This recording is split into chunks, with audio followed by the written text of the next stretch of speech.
because there's a huge crowd watching it. All right, with that, I am going to call the meeting to order. Thank you, everybody, for attending the September meeting of the Broadband Deployment Advisory Committee. We are going to have a relatively, I think, short meeting today. Every time I say that, I'm wrong, so I probably should not have said that. But we have 3 reports, and the committees are working hard, and these are interim reports, not final reports. But I encourage discussion, as always.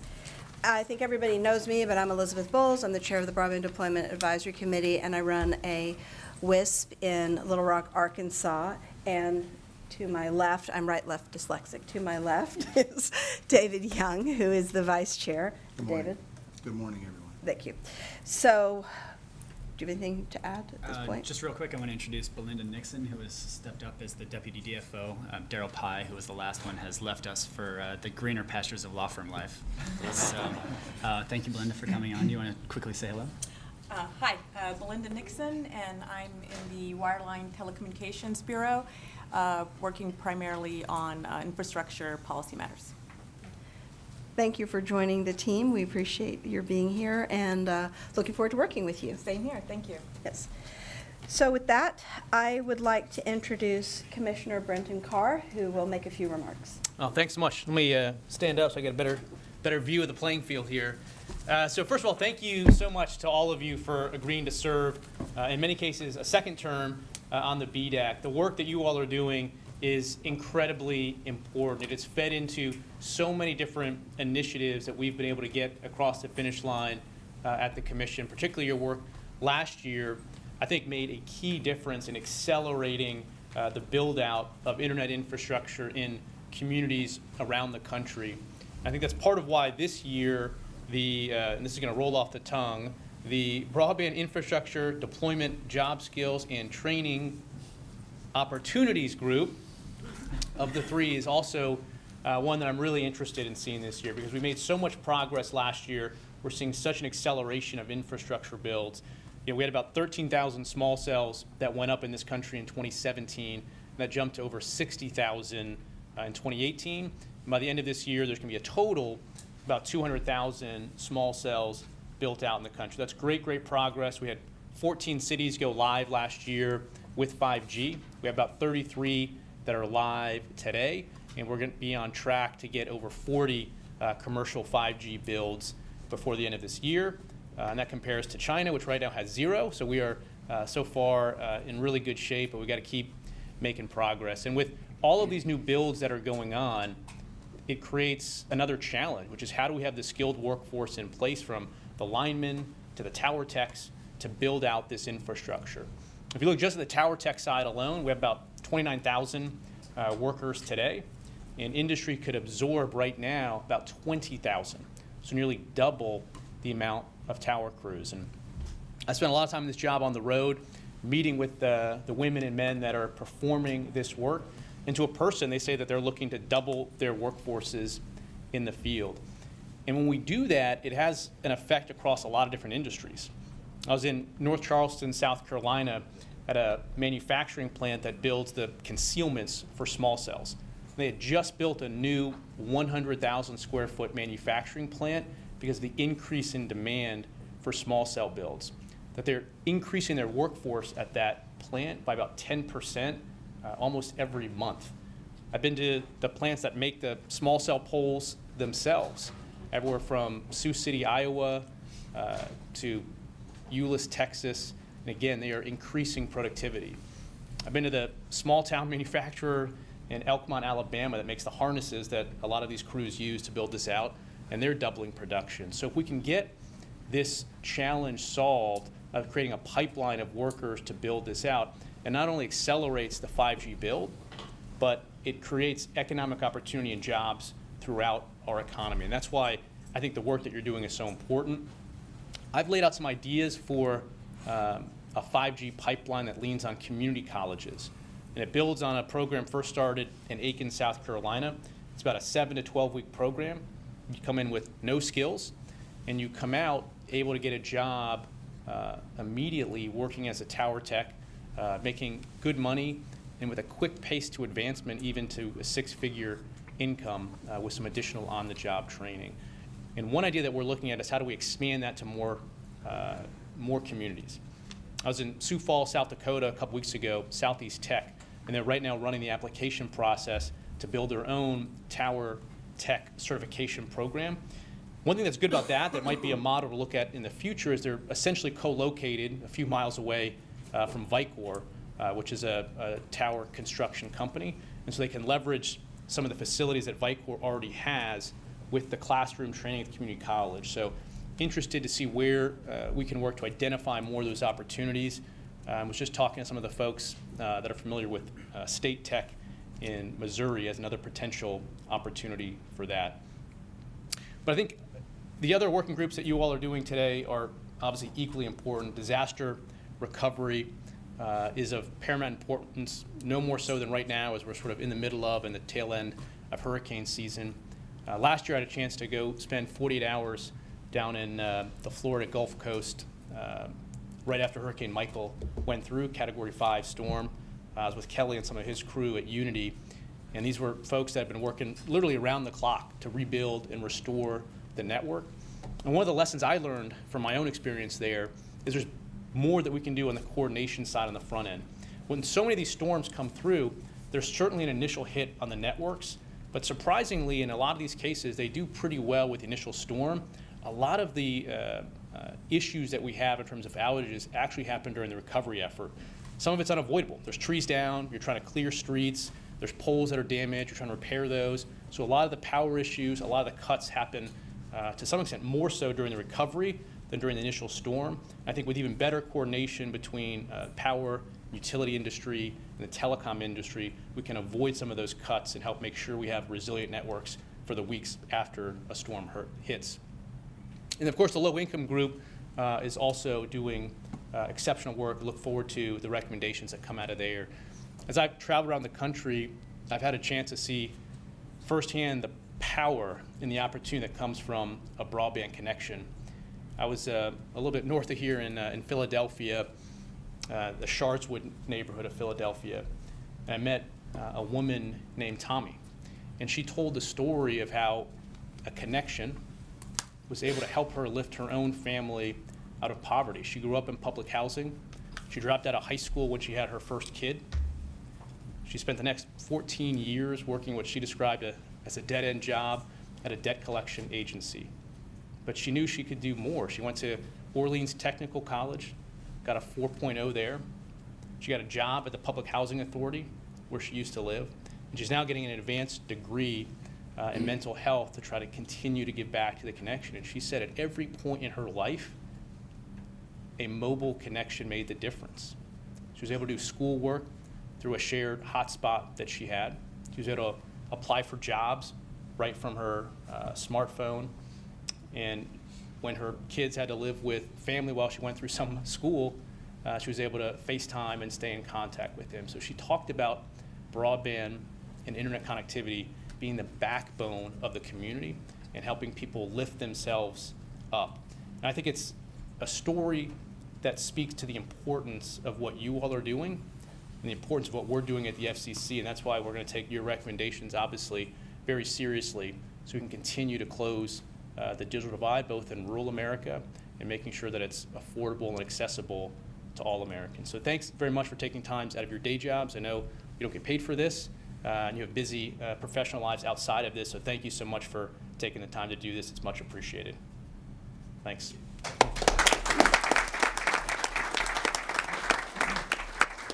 Thank you, Commissioner Carr. So with that, before turning to our first presentation, I would like to open the floor to see if any members have disclosures to make this morning. Yes. Hi, my name is Philippe Shamari. I just wanted to let everyone know that I was originally appointed to the BDAC on behalf of my previous employer, TIA, but since moved over to a new organization, CompTIA, which is representing a similar set of stakeholders, including vendors and hardware and that kind of thing. And I want to thank Justin for going through the paperwork to help clear my transfer over here and continuing on the BDAC. Thank you, Dilip. So with that, I'm going to turn to Red Grasso and Jonathan Edelstein to talk about Disaster Response and Recovery Working Group. Thank you so much. Good morning, everybody. I don't know. There is a clicker. I was at a presentation one time and I couldn't figure out why it was going so quickly, and I realized that the person in charge of the presentation was advancing the slides on the person to make them speed up. So I was a little worried that in our desires, my slides were going to be quite fast. So That is a great strategy. I should use that. I should apologize to all the other working group chairs for that idea ahead of time. So my name is Red Grasso. I am the chair of the Disaster Response and Recovery Working Group. I want to provide a couple of quick updates about the working group and then turn the floor over to Vice Chair Jonathan Adelstein, and then we'll look at some of our report out draft recommendations and hold a conversation about that. Our working group is divided into 3 subgroups, and this period of our working group, we're kind of consolidating and actually putting all the research and work together from these subgroups, but I would be remiss to at least acknowledge Sanjay Sagiri, Kurt Jacobs, and Pete Tomzak for their help in leading our subgroups and developing some of the work that we're going to be talking about today. One of the updates I wanted to provide is just a little bit of a reminder. We've had some internal conversations about exactly what a disaster means, and our group has been looking at natural disasters. We've been looking at man-made disasters, but a lot of our focus comes to disasters where the physical infrastructure is affected. At this time, we have not been looking at cybersecurity, though such a disaster may befall networks. There's a lot of work being done elsewhere, CISRIC, as well as some other groups, and cybersecurity becomes such a much broader topic for us to try and tackle. However, I think you'll see that a lot of our conversations and a lot of the recommendations that we're working on really do apply to sort of that all hazards environment, regardless of what type of disaster may befall us. And with that, I would love to turn it over to Jonathan. Well, thank you, Red, for leading this group, and thank you for all that you've done to drive it forward. I think you've been an outstanding chairman, and we've done an enormous amount of great work. Little known fact is that he just came back from being the communications director at Burning Man, and yet he had the time to get this all done and get us whipped into shape. So thanks for keeping Burning Man and us on track. And I'd like to thank Commissioner Carr for your words today and for all your leadership on these issues. You've done outstanding work. You've taken the work of the BDAC that our chairman had so eloquently and effectively gotten us together on and had it implemented in a number of different proceedings by the FCC. So the work of this BDAC in its first iteration is now the law of the land, or the regulation of the land at least. And actually, in fact, it is partly the law of the land too, because some of it was implemented into law from our working group on federal lands. So we've seen law, regulation, huge impact from this group. So thank you for what you did to make that possible and for your leadership on this. And also to the chairman, Chairman Pai, who created this working group and created this entire new BDAC and the first BDAC for recognizing the importance of these issues, and the entire commission for recognizing the importance of public safety and the high priority that this commission places on public safety. As Red noted, we divided into subgroups, and he mentioned the chairs. The chairs of the subgroups have put enormous amounts of work into this effort, tackling really complex problems. And today, I think, we think about the busy jobs they have, but they've taken so much time and effort, and all of the members of the working group have, to make sure that this disaster relief and recovery group has a report that's second to none. And we've done a lot of work on it. As a matter of fact, I think today in our presentation we have a very limited amount of time. We're only going to scratch the surface of the vast amount of work that's been done. It's just a taste of what we've done so you get a flavor for it. We'll offer the full meal in the final report, lots of meat, plenty of healthy vegetables too, so it's going to be there's a lot there. I think that the intense effort that our working group has put into this recognizes the profound importance of public safety. We've recently seen it, I think, most profoundly in what happened to the Bahamas, and our hearts all go out to the devastation there. I know Ken just came from subtropical storm in Houston, and the East Coast was affected by this. it can affect any of us anytime. And I know that personally because I recently came back from South Dakota, and one of our buildings in South Dakota was hit by a tornado, a direct hit. We were on the evening news. You could just see a cut right through the middle of the building. Fortunately, it was a commercial building. It happened at night. There would have been a lot of people dead if it had been during the day. 40 buildings in Sioux Falls, South Dakota were hit. 3 tornadoes came down out of nowhere. So, you know, I went to bed at night. Everything's fine. I wake up in the morning and our building is destroyed. Other people's houses destroyed. One person ran downstairs with his dog seconds before his house basically blew up. So these communications networks, this isn't a game here. This is life and death. And I think our working group has stepped up to that level of urgency. We talk a lot at the FCC, you know, when I was here about the urgency of this matter or that matter. This issue is truly urgent. That's why I believe that this report we're creating is going to be so critical to the future, to set a guide for industry, to set a guide for government, to have best practices that could impact the work of both industry and government, and how we work together, most importantly in partnership. You know, I think what the effectiveness of Chairman Bowles' work in the first round is a model for how we can, in this next iteration, do some great work together. And given the urgency of it, I'd like to take a moment to highlight some action that the FCC can take right now, immediately, while we're in the process of completing this report. Because as I think Red will get into, it's going to take us a little while to really put this report into the position that it could become all that it can be. But in the meantime, there's some action going on right now that the FCC can act on. I'm hearing from a lot of our member companies issues from those who run and own telecommunications networks and wireless infrastructure that is critical to first responders and is critical to constituents who need connectivity during disasters. And FirstNet is a critical part of that equation. We're hearing about regulatory barriers that need to be addressed so that FirstNet can get fully operational and achieve the goals that Congress has set for it. FirstNet's really dramatically trying to expand coverage and capacity as it's required to do and as the law intended.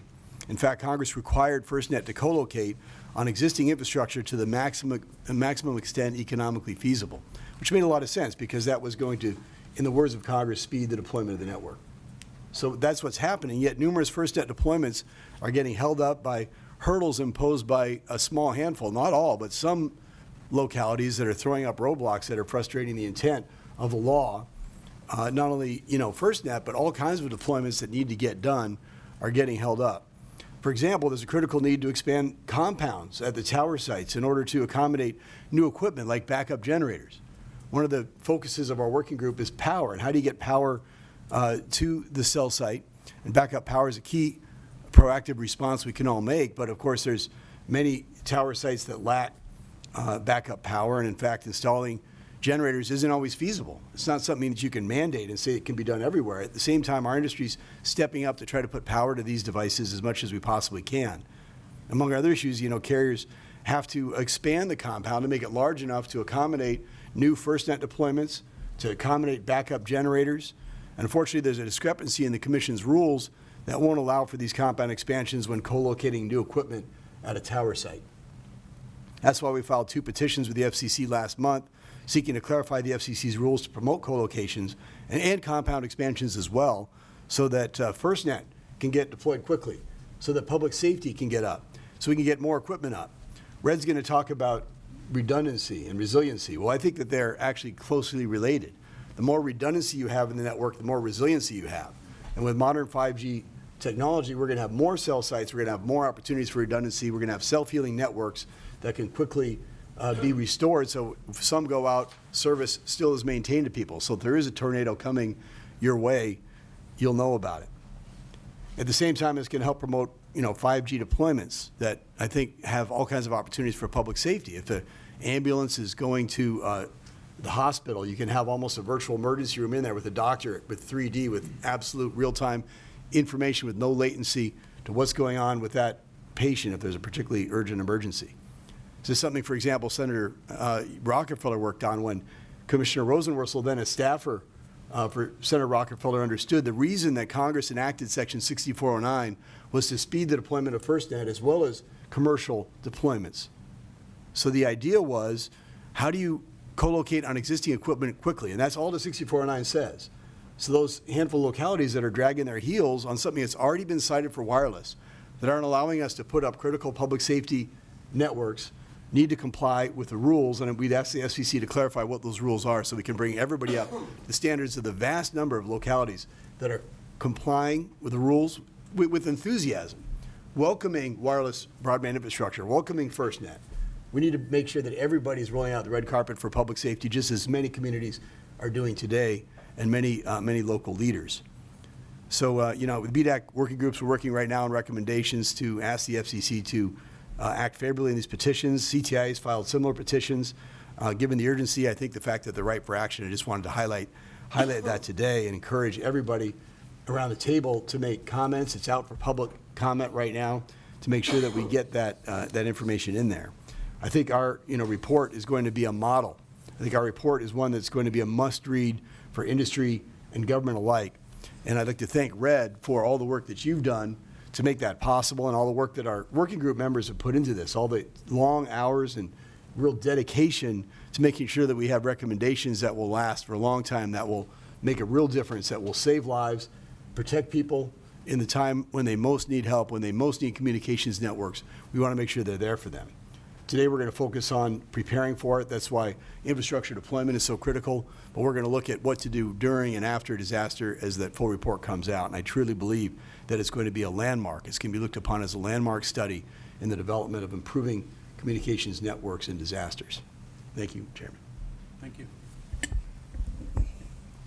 So I want to relay a story real quick. Jonathan said that the report was going to be second to none. As sometimes happens, fire departments may name their fire trucks, you know, the Defenders of Downtown or something quite interesting. There's a fire department in North Carolina that one of the ladder companies decided to name their ladder company second to none. And the ladder company across the town named theirs None. So I don't want this to be a competition between the working groups at all. We've got big shoes to fill, and I've only been meeting expectations since yesterday, so it's sort of a new feeling for me. Let's go ahead and dive into our slides here.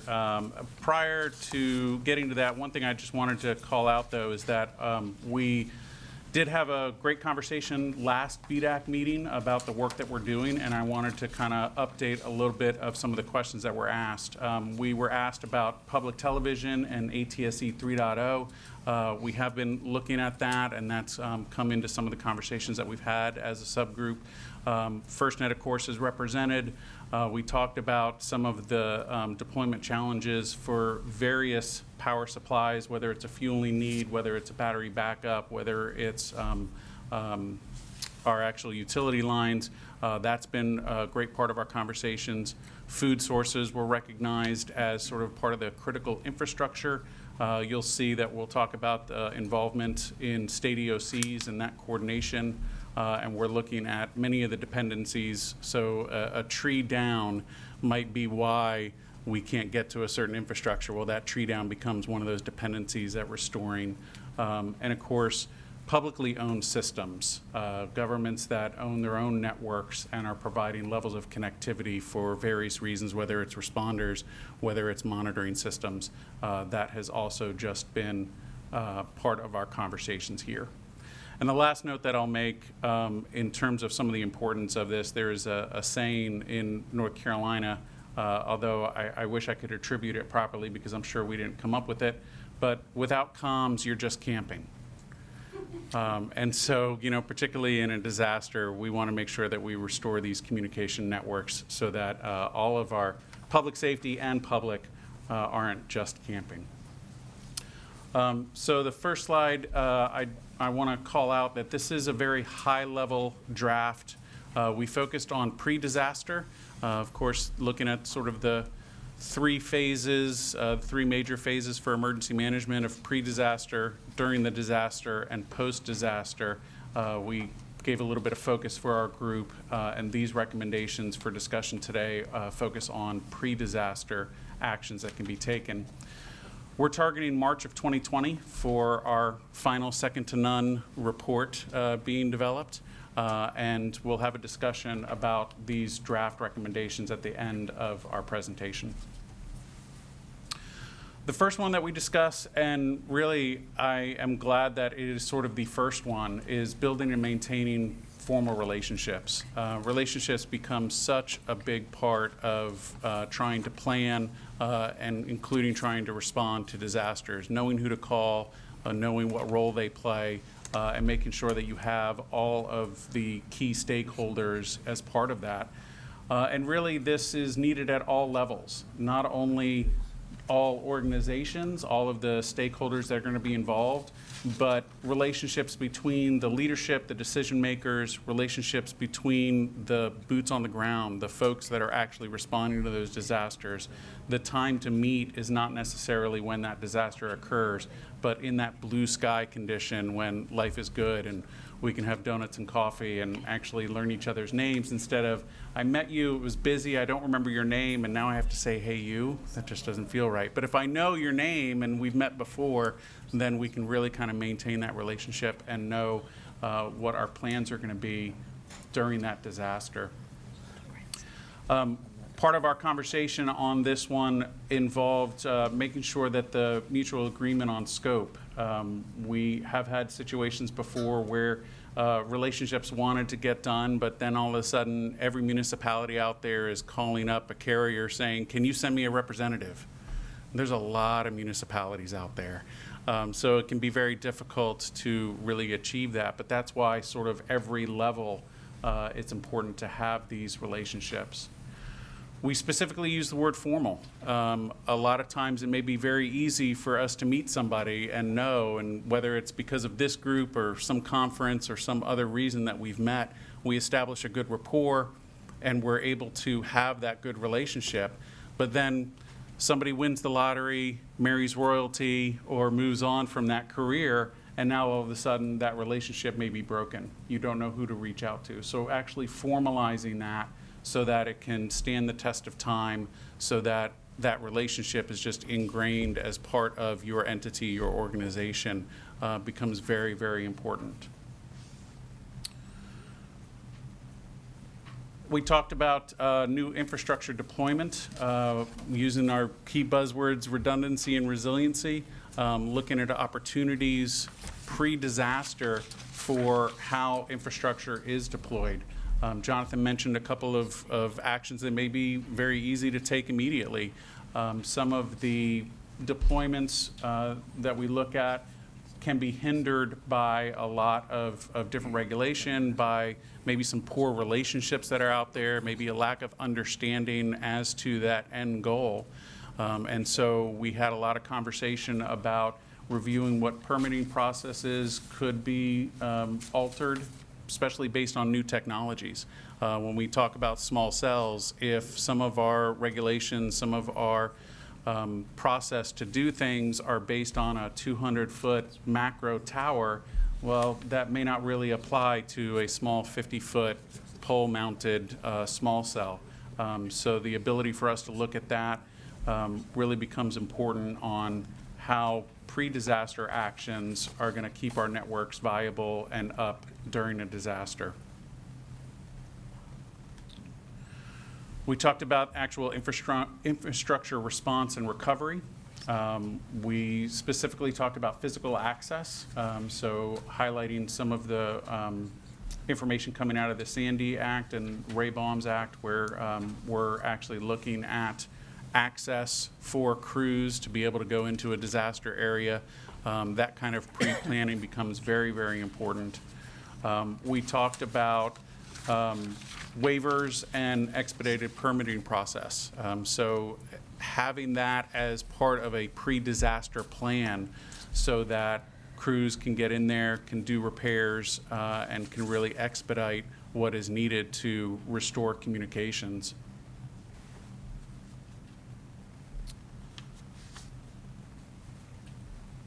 One of our other big recommendations is information sharing. This garnered a lot of conversation.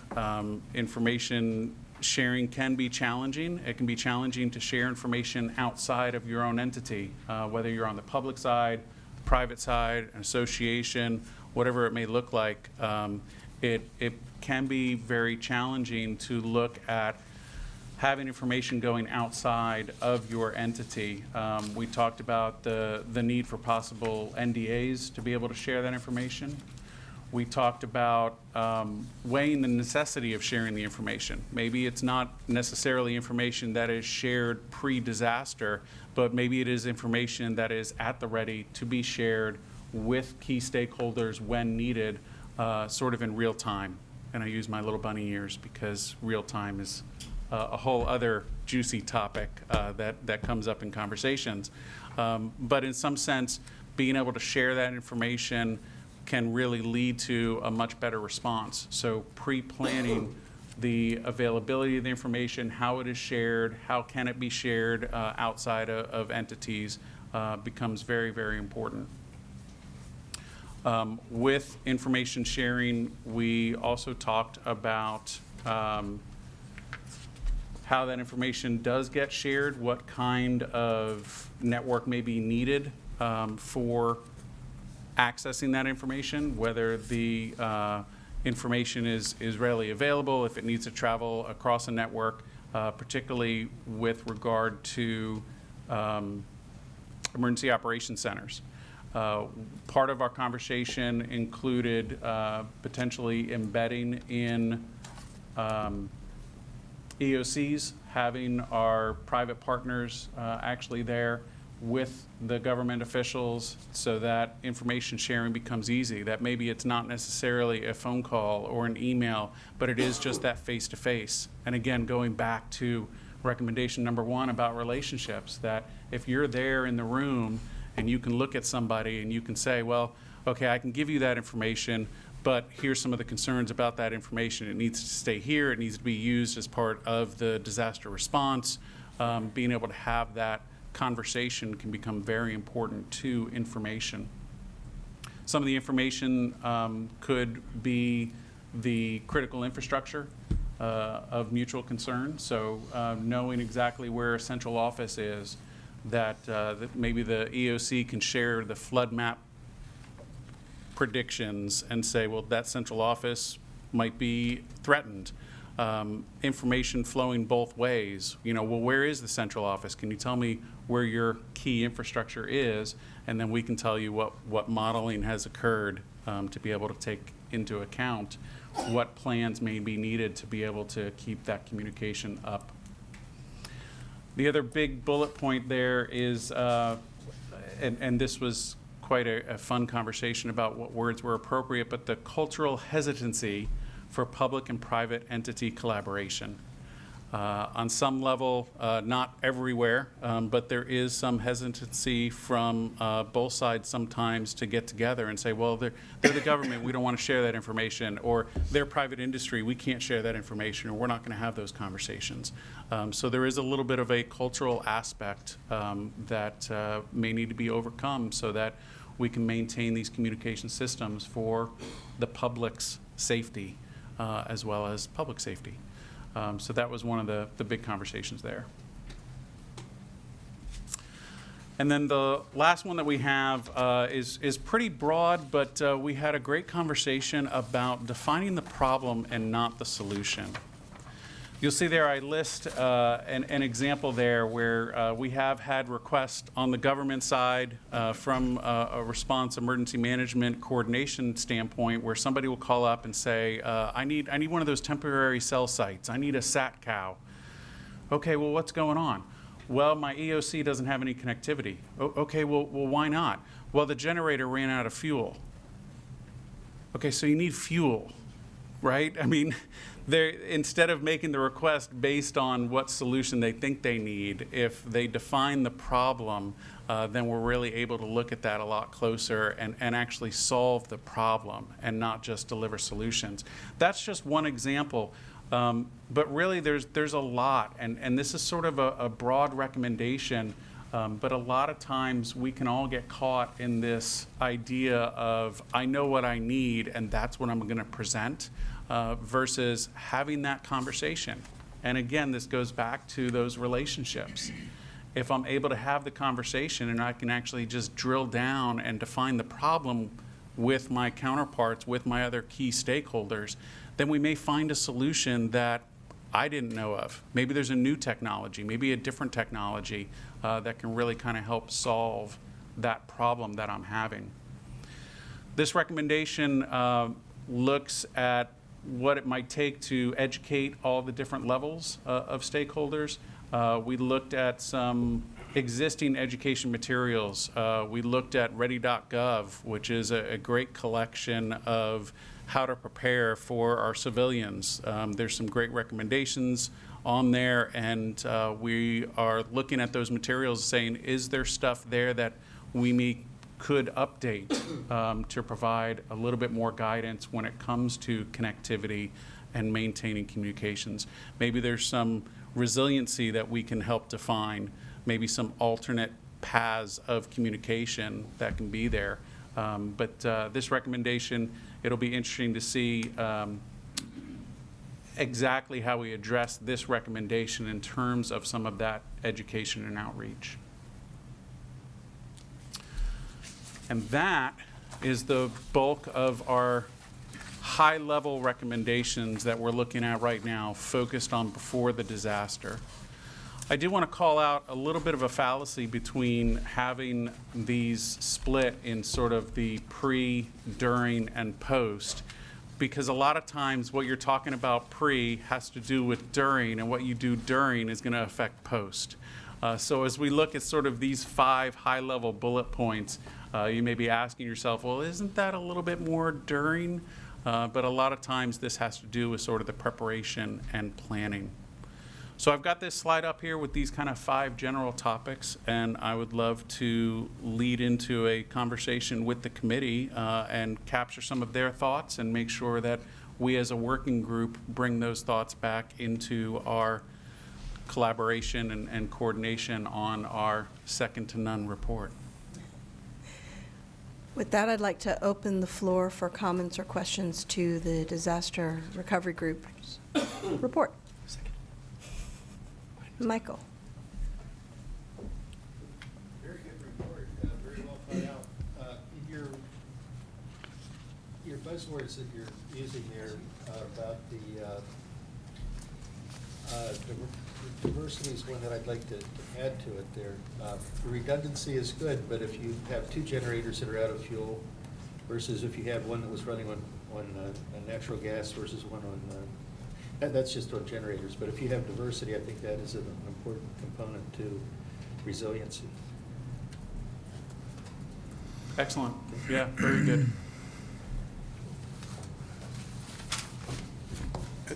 Yes. That's fine, Jane, but we can, if you put it up like this, I can see. But yeah, but you're good. Jane? I just want to say that, and this is probably not news to you, but North Carolina is really a model for this kind of disaster pre, during, and post. And I cover from essentially the Canadian border to South Carolina, and North Carolina is sending out these kinds of reports and visuals and calling for public-private partners and constantly engaging us on the phone and having representatives from every stakeholder before, during, and after. And it's really something that you're obviously aware of. Great. Thank you. I like to consider us as none. So that's excellent that we have Red as our chair, since you are none, right? David? Thank you, Elizabeth. Red, you've done great work here. A conversation that's been going on in several meetings lately at the FCC level has been around mapping of infrastructure. I think one of the challenges that we have that I would be interested in getting your comments on, and the comments of other members of your committee, are how do we handle mapping? So more often than not, it's a backhoe that damages the infrastructure, not a tornado.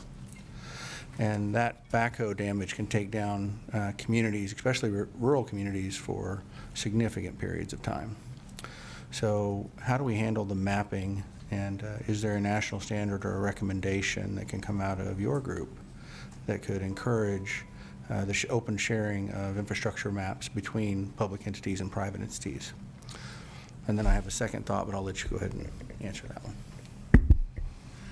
I appreciate it. Yeah, on some level, again, I think that we're looking at disasters sort of from an all-hazard standpoint, and you know, Billy Bob and his backhoe may be considered a disaster sometimes, depending on the work that he's doing. I've met that gentleman, and we know he is. He's wonderful.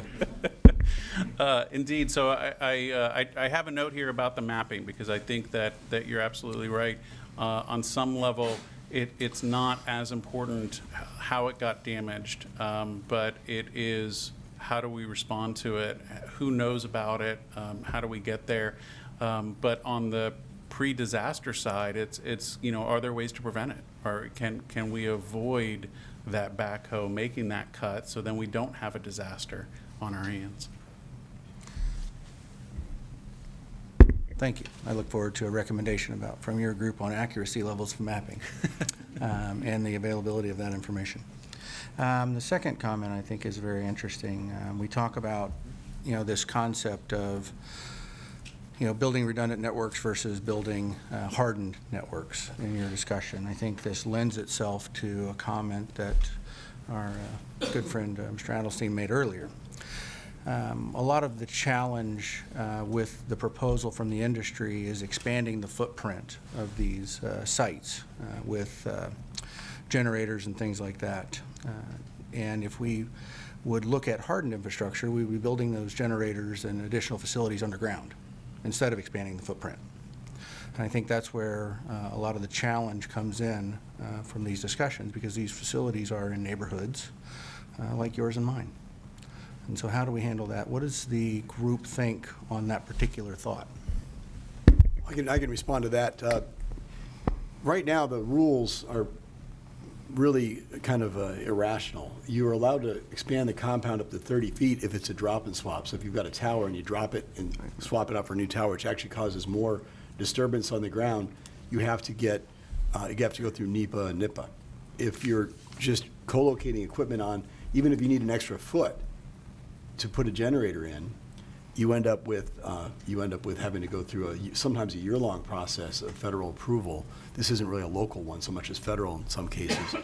So we want to rationalize it so that you can have the same exemption, what we'd call an insubstantial change of up to 30 feet in order to do this. And you know, the fact is that hardening sometimes isn't very good use of money. There's not enough capital to go around to basically fix everything to make it perfect. The question is, how do you get as many generators to as many sites as you possibly can, given the constraints? And there's an effort by industry to do that, to make sure they have backup power. It's not always feasible for a number of reasons. Sometimes it's local regulations, it might be a noise ordinance, other things that can be accommodated.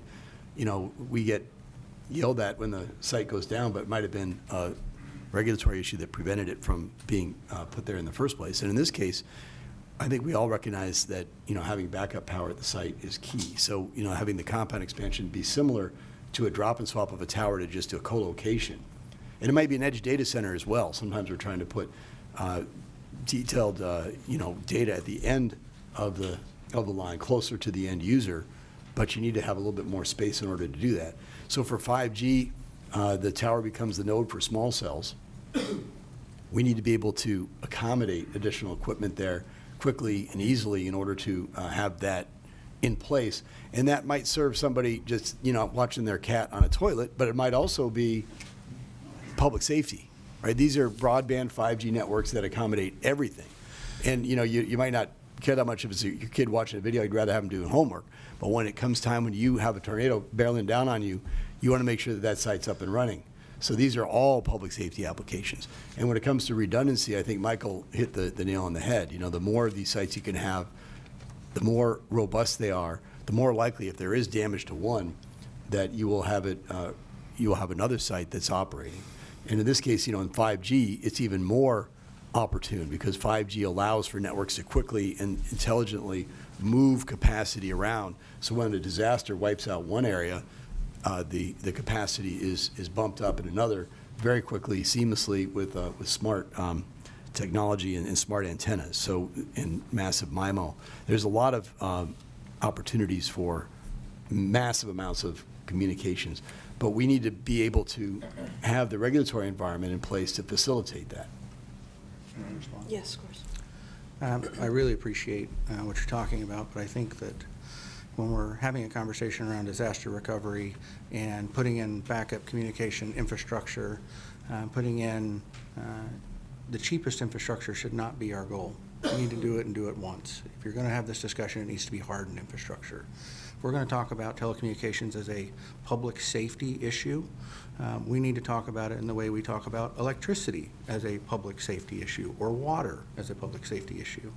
I don't think we can have the conversation of cheap is good, more is better, and it's also public safety in the same breath. I think we really need to have a conversation around requiring hardened infrastructure when we're going to deploy these areas. That's an area, just if I can respond, that our working group is diving in very deeply on. As a matter of fact, we are trying to make sure that we have the resources to build out really effective public safety networks.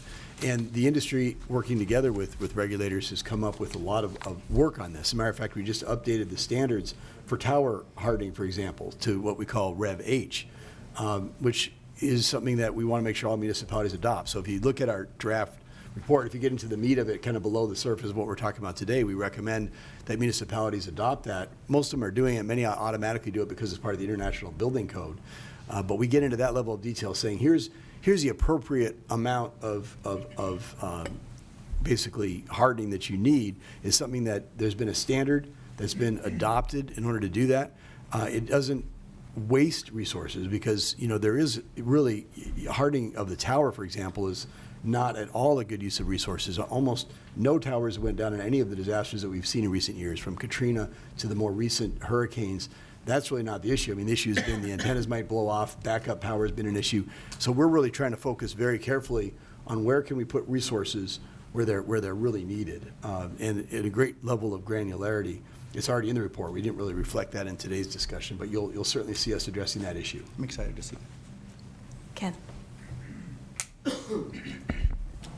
Well, first, Red, Jonathan, many thanks to you and the rest of your working group for the good work done on the report. Really appreciate all the hard work that's going on there, and I know it's taking a lot of time, but thanks for all the great effort. I wanted to just share a comment and a question. First, with respect to the comment, I wanted to just express my agreement with the comments made by Jonathan earlier and in just this most recent exchange. We really share the view that that the petitions that are being considered and the public notices that have been issued really should be supported. They are merely clarifications of what has been the standards for the last 5 years. These are not new standards. These are not new actions. This is not being considered de novo, but really are clarifications that will be very helpful, both in terms of the promotion of 5G and with respect to public safety. And I think, Jonathan, you've done a great job of articulating what those are. Redundancy is key. It needs to be a significant part of any plan with respect to resiliency and recovery efforts, and co-location absolutely will help us with the redundancy. Co-location is helping and will continue to help with respect to efforts to deploy FirstNet. So for those reasons, it's extremely important. Compound expansion, I think, has been explained well with respect to how it can benefit. It is clearly a clarification of rules that have been out there because of the strange inconsistency that exists. And again, it is something that can help tremendously with respect to things like backup generators, and frankly, with respect to things like edge data centers, which in and of themselves also provide a certain level of redundancy with respect to recovery and resiliency. So, so those are things that are certainly very helpful and we support. Moving to the question I have, we heard the commissioner earlier refer to the issue with power with regard to the Hurricane Michael scenario. We certainly saw that in Puerto Rico as well with Hurricane Maria. It also continues to be an issue with respect to just deployment in and of itself, in terms of actually being able to turn on nodes and get them on air. And so I was just interested in how your working group is thinking about the issue of power and what kind of cooperation might be needed from other agencies or other efforts needed in order to help try to resolve the issue of power. I can tell you it's been one of our leading conversations, and as a matter of fact, from our working group members, we're always looking at the appropriate wording. One of the things, it's very easy to kind of say power was an issue, but again, sort of like drilling down and seeing, you know, well, what is your power source? What power options do you have? The example that I used about defining the problem, right, was about fuel. Well, the fuel is for the generator, which provides the power. So power becomes one of these broad conversations about, you know, what is the dependency, what are the dependencies on power, but then what does power depend on? And it becomes a broad conversation to make sure that we're not drilling down and we're not actually defining the problem, that we're removing any sort of blinders that we may have to really look at it holistically. Some of the conversations that we've had comes from, again, embedding in an EOC and saying, well, look, power's not the problem, it was that tree across the road. So if we have that representation where we're able to look at a response and we've got somebody there from our Forest Service, from, you know, the utilities that can remove the trees, the roads department that can tell us a proper path, as well as the power utility companies, as well as providers of generators, as well as the telco that is being affected by this disaster, then we can really come up with, or government and EOC can come up with a holistic response to really kind of restore that. So it's been a big part of our conversation. Jonathan? Yeah, absolutely. I'd just like to echo what Brett has said, that it's been a focus of almost everything we've been talking about, because it always comes back to power. I mean, when it comes to communications, we're in the same milieu as everybody else. When the power goes down, it used to be that people would say the cell tower is down, and I actually call, you know, various media outlets and say the cell tower is still standing there, it just doesn't have any power. So the site is not operational, but it's not, the tower is down. And there is a lot of confusion about that, but in fact, we're not confused in the working group. We're very clear that this is issue, you know, number one in many cases, and we've done enormous amounts of work in figuring out ways to mitigate that, from tree trimming that Chris has brought to our attention numerous occasions to make sure that, you know, the power doesn't go down because a tree falls on it. It's not properly done, to generators. We talked a lot about getting access to generators. It's not something that we can mandate because there's so many complexities when it comes to how you do it on the ground.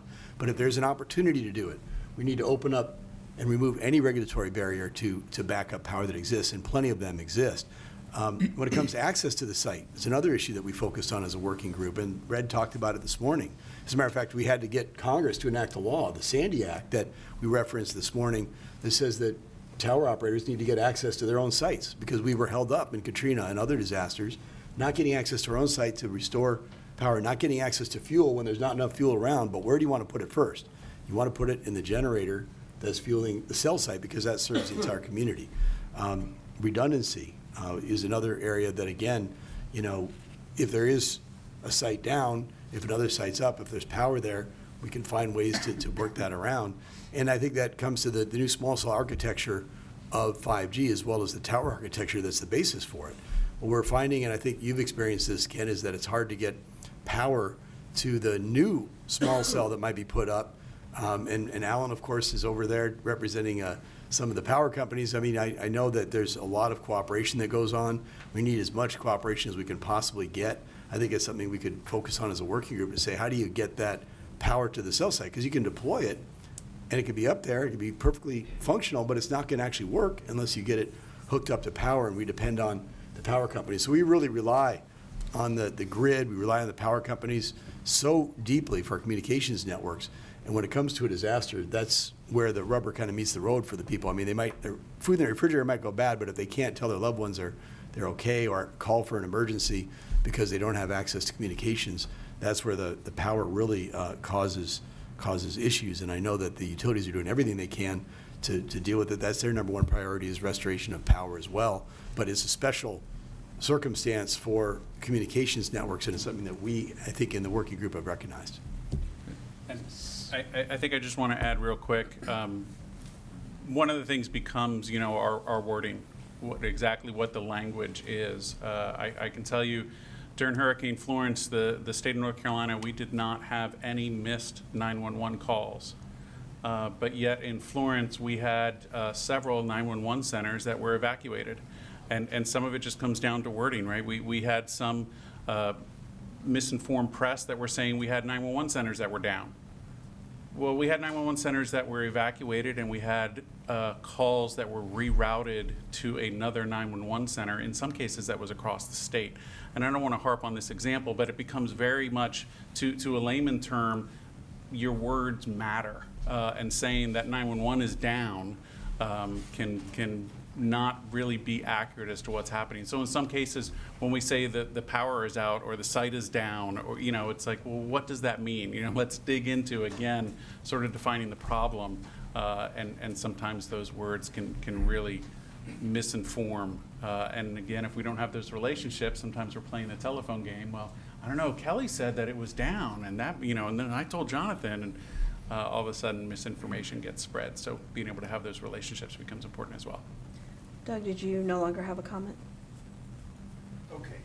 Well, your thing was up. Your This is, first of all, let me echo what Ken and others have said, which is great work, folks, on this working group. I can just tell the amount of effort that's gone into it, and it's going to continue to have to go into it until the final report, so thank you. I just wanted to go back to David's point about undergrounding. I was curious, but maybe we don't have to get into the detail of it. But I wasn't sure specifically what you're referring to, so I was going to ask if you could elaborate a bit on that, because I think it's intriguing. Well, the concept and the discussion around, and again, I really am looking forward to the final report that comes out, and a discussion around that. But if when we discuss network infrastructure as being now critical infrastructure and public safety infrastructure on par with electricity, on par with water, on par with wastewater, these other utilities, I think we need to have a true conversation about what the regulatory requirements are when you build a cell site. This discussion of, we have limited finances and limited discussion, I think is great, and I think it's appropriate. But also, when you're looking at cell sites and now discussing them in terms of critical infrastructure, duct tape and wire isn't what we're after if we're going to have that conversation. So requiring battery backup on these sites and having that battery backup be installed underground instead of generators, I think is an appropriate discussion to have. What are the specifications that we should be recommending from our power partners to provide that backup power? Where we're not creating problems of the past again with leaking fuel tanks in neighborhoods, with big propane tanks outside of houses. I think that's the challenge and the discussion we really want to have. So I am very much looking forward and really appreciate the conversation. Scott. Curious if the group has had any discussion about disaster in areas most likely rural areas that currently don't have any service. So I hear a lot about restoring existing service, but having been through the flood of 2008 in Indiana and being in an area that had no cell coverage and no internet, I know that that's important to a lot of people. And so have you discussed any alternative methods for providing, communications in these areas that don't have communications to begin with? Yeah, I think we've definitely had conversations around sort of the idea about deployables, and really whether that is to serve network connectivity that has been lost, or whether it's to serve network connectivity that didn't exist and isn't there presently. On a lot of level, the recommendations are meant to be a little vague as to the cause, but the recommendations are looking at how do we have that communication that is needed during that time. And so it really is not, it may not necessarily be specific to network that didn't exist and is needed, or network that did exist and is somehow not present anymore. But really that idea is part of the conversations that we're having. If I could, just Go ahead. also, any discussion about targeting more of an immediate response in areas such as, critical agricultural facilities? Are you talking about how do we restore that site-specific communication? Definitely. Even part of our work yesterday during our meeting was a discussion on sort of the geography. Commissioner Fernandez from Puerto Rico is on our working group, and so we have a lot of great stories about some of the challenges there, but also some of the mountainous areas, some of the other islands that we have within our states. Some of those places present geographic challenges with regard to even just site access and getting into those areas.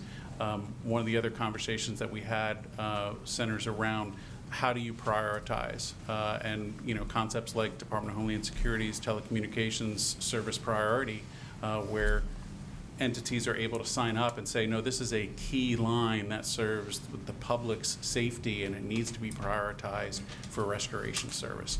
All of that is part of our conversations. Alan. Jonathan, I don't represent some investor-owned utilities. I'm representing all investor-owned utilities as the sole investor-owned utility person on the committee. And Brian's over here representing his group. I debated whether to try and defend power in the Federal Communications Commission meeting, but I think it could best be described as I'm glad to hear the discussion. I'm glad to hear the focus on power and the need for partnership on power. I think I've said before, and I'll say again, if you want a partnership on power, perhaps the way to do it is to not have regulations with sticks where you beat us into submission. Instead, create partnerships. And the regulation for the last 20 years has been get the costs down. We have to have fast, cheap deployment of our broadband. Fast, cheap deployment doesn't equate to resilient networks.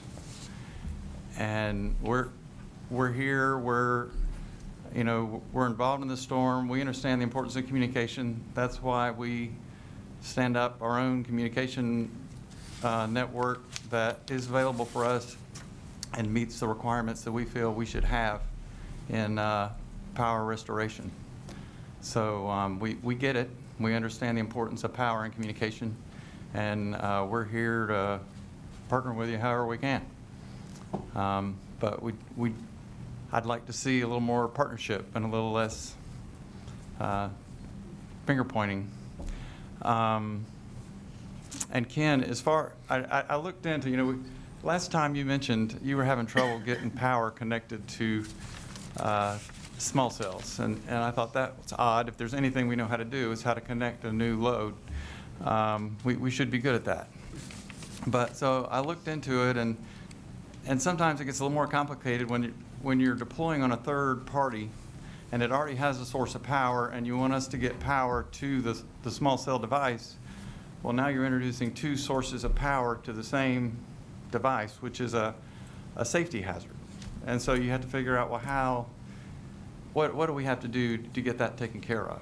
We've had traffic signals who have started having reliability problems in the cities, and they come to us and they say, you're not getting the right amount of power to it. And we find out here's a big old small cell, sitting on top of the traffic signal that nobody told us was involved, because they were getting their power source from another direction. So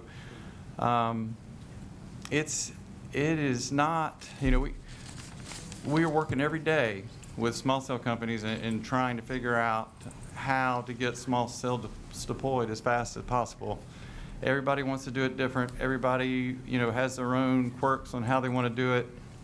And we have to keep repeating the same message over and over again. This is why our spec is what it is. This is the way, this is what you need to do, to get power connected. We've had requests for things like, well, why don't you just put the hot wire up to it, and we'll connect it when it's built. Yeah. No.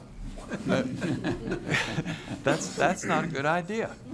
What if you decide not to build there? Then we just have a hot wire in the communication space. So we're working in trying to get small cells deployed. We need small cells deployed. We need broadband deployed. We need the communication. But sometimes it's not as simple as, the power's off again.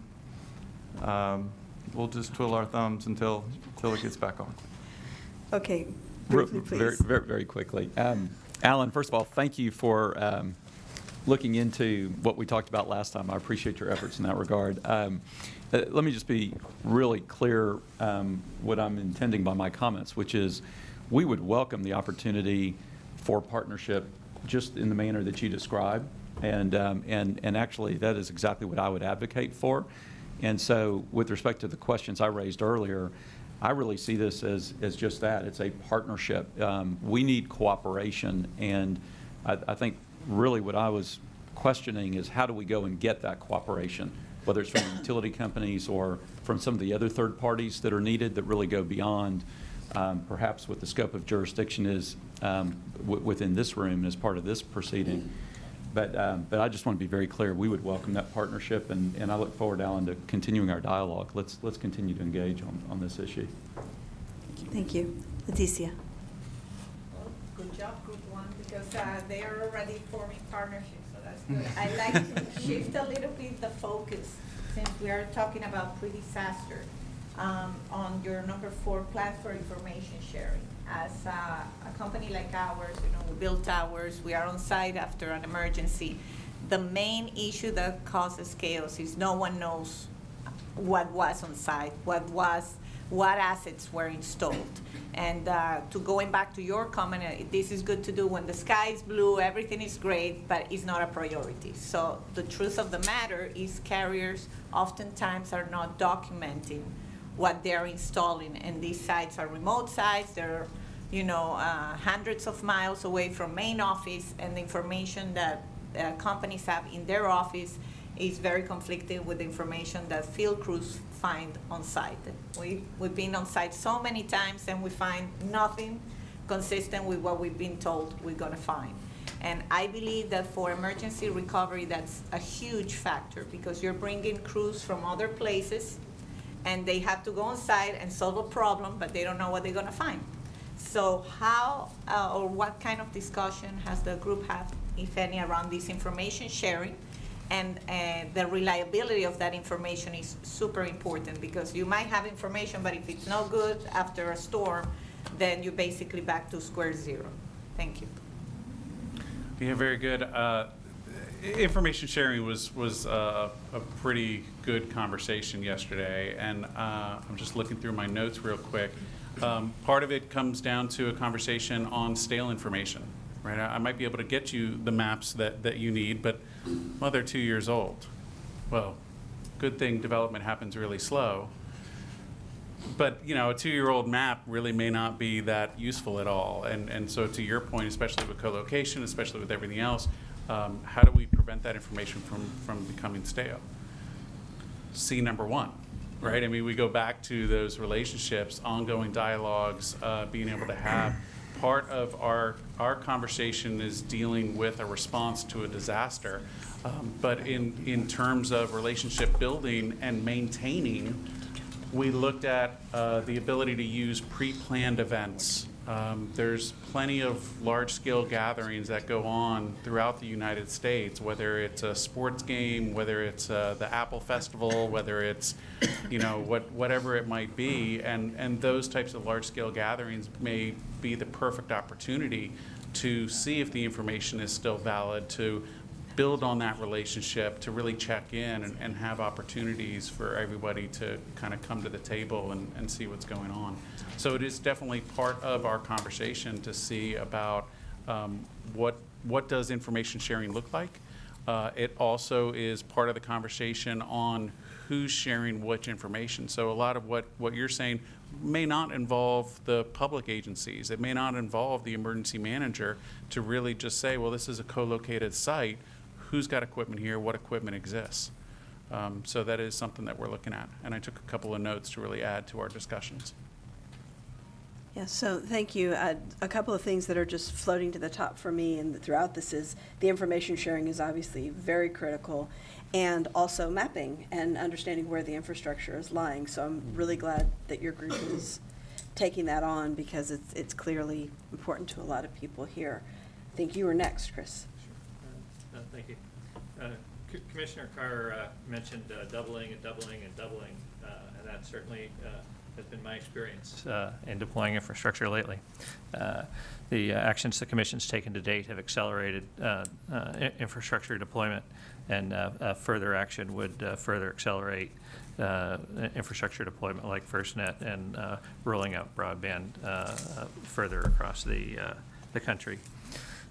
Just for following up on Larry's point about a backhoe, I think that's mixing up an issue. That's the call before you dig programs, and so certainly we would encourage stronger enforcement of call before you dig programs and narrowing the exclusions for call before you dig programs. A number of entities are exempt from call before you dig. And I'm sure that if we included more folks, that would be a better program for all. On the mapping, I think that's also maybe some confusion. There's other mapping activity going on at the Commission, and we don't want to confuse ourselves with that. Mapping of critical infrastructure is a twin-edged sword, and we have some significant concerns about essentially providing a treasure map to bad guys.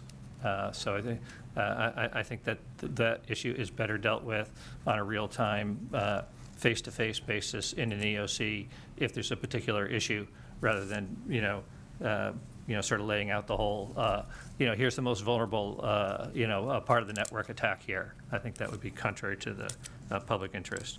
And on the infrastructure deployment and investment in general, all society deals with allocation of scarce resources. Every organization, charities, governments, churches, everyone. A municipality may have 11 fire trucks. Well, why don't they have 12? They just raise taxes, have 12, have 20, have 100. There's always a balancing of allocation of resources. And so the easier it is to deploy, the more economical it is to deploy. The faster we can deploy, the further we can reach the various areas and entities that the Commission's policy is pushing the industry to reach out further. So the faster and the easier we can do it, the more we can do, and the sooner we can do it. Thank you. Charles, I think you were next. Thanks, Elizabeth. So first of all, obviously you've done great work because you've generated a great discussion here. So that's always the goal, and I appreciate that everyone is floating these ideas. Chris touched on a couple of the things that I was going to raise, so thanks for saving me some time. But I did want to emphasize the discussion. One thing that tends to get lost is that we talk about telecommunications like it's power, water, a utility. And sometimes we forget that telecommunications actually isn't the same as water, power, in that there are multiple carriers that are providing these services that are competing against each other in the same markets. There are lots of reasons why information sharing is difficult. Chris pointed out the issue around public safety, and that's certainly something we're very cognizant of. You don't want to draw maps for people that shows where things are necessarily. We frequently share that information with public safety when it's necessary. But and likewise, there's also competitive issues that you don't want to map out for people where you're doing stuff and where you're deploying things. But I'm actually getting off my point was about multiple carriers. Jonathan raised the point of the complexity of using regulation in this space. And that multiple carrier issue is one of the reasons why there's another layer of complexity here.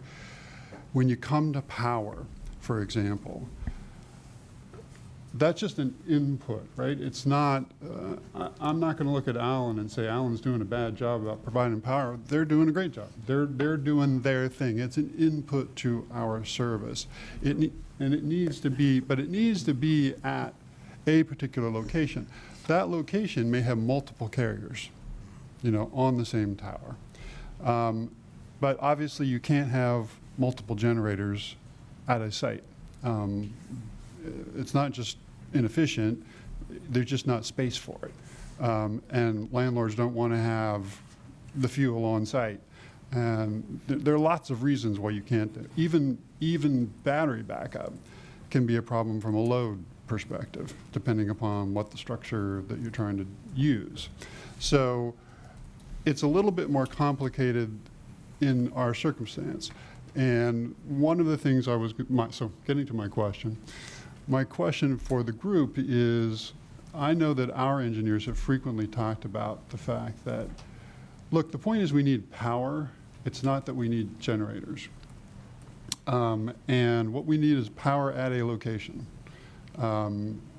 So is the group looking at ways in which, if there are multiple carriers at a location, there can be a centralized source for that power, even if it's not necessarily saying Allen has to be the one that provides it, but that there is a generator or some other shared resource that the industry can use at a location, so that we both have a more efficient use of capital, as well as the backup that everybody would like to see. Everybody wants to have that redundancy if it's economically feasible.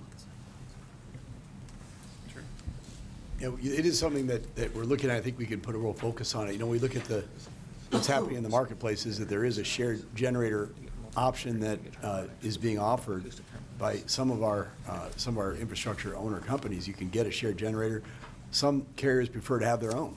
And in some cases, you can site multiple generators at a site, so that a carrier who believes they need to control their own generator can do that. So it's something that the marketplace is kind of sorting out. It doesn't lend itself very well to regulation because of the size of a shared generator sometimes isn't something that is possible. As a matter of fact, sometimes a shared generator might have a larger amount of noise, for example, when it operates, and it needs to be run every month in order to make sure it's operational. It might violate a local noise ordinance. There's issues like that. It gets extremely complex, but it is something that is possible to do shared generation. It's also possible to make it easier to have multiple generators, and we need to do whatever we can to facilitate, I think, all these different options and it's something we're definitely looking into. Thank you. Sorry, trying to get the order of who had it. Christopher, I think we're up to you. So, thank you. So I was going to build on something that Alan said, but Chris already raised it. And this is, I guess, a really comment directed towards the Red and Jonathan and the committee, is I think it's important that you have an opportunity to educate people that perfection is not the standard. It's very frustrating when people have outages. Whether the municipalities, the governments, you're all going to take heat. Everyone wants it back up instantly. It has a cost. And the increased cost will trade off with the other goals we've been advocating in the BDAC for other times. And there is such a thing as over-engineering things. And there is, I'm always struck by, every time a Tesla crashes, if perfection is our standard, these things are never going to crash. We're never going to get a technology. And I look at my old friend, my longtime friend, Julie Carney. Sorry. It's sad, but reality sucks. But, Alphabet is one of the best companies in the world about handling digital information, and they're discovering nature's a bitch. And you can plan for the 100-year flood, but statistically, you do this long enough, you will face the 200-year flood.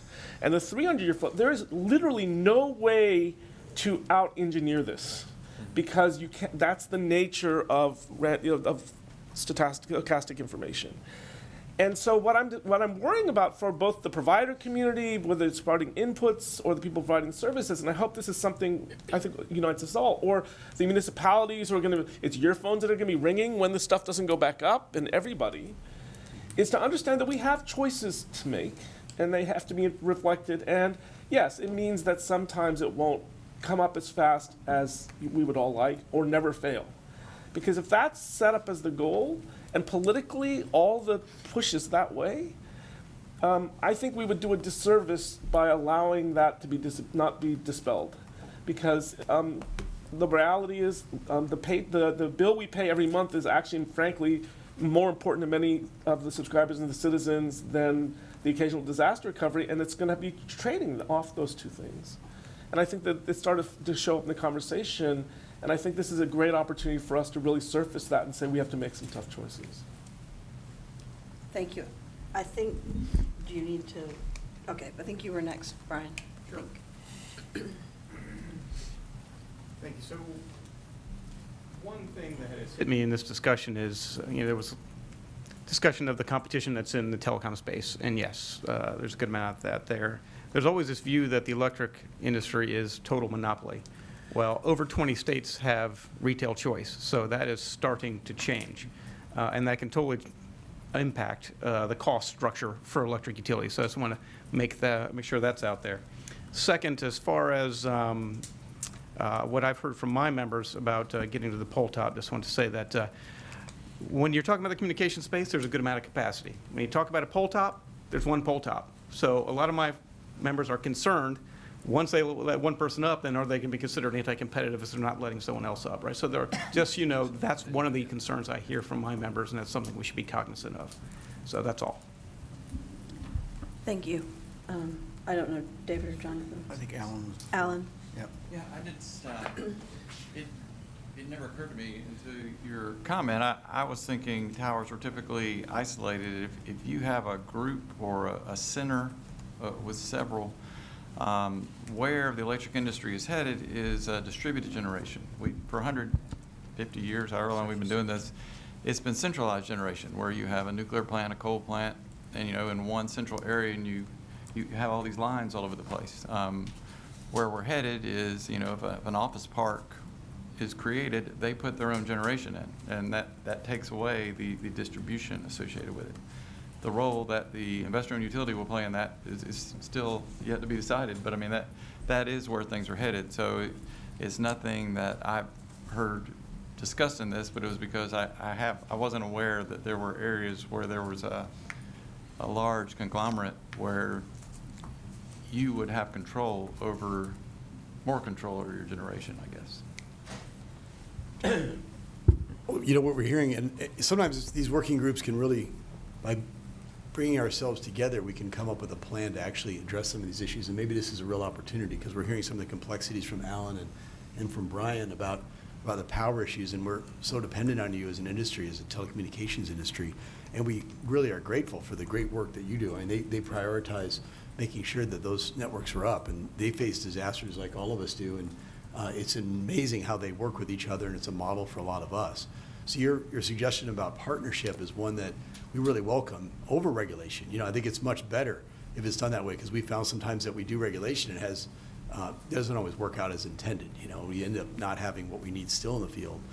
So what might make sense if we could do it, and it's kind of dangerous to offer this out here, publicly, but maybe we need as a group, Red, to have either a separate working group or at least certainly have a discussion with the entire energy community. And I said, you represent part of the energy industry. I was saying that it is the IOUs, but you also have the munis and the American Public Power Association. Of course, Brian representing NRECA, Edison Electric.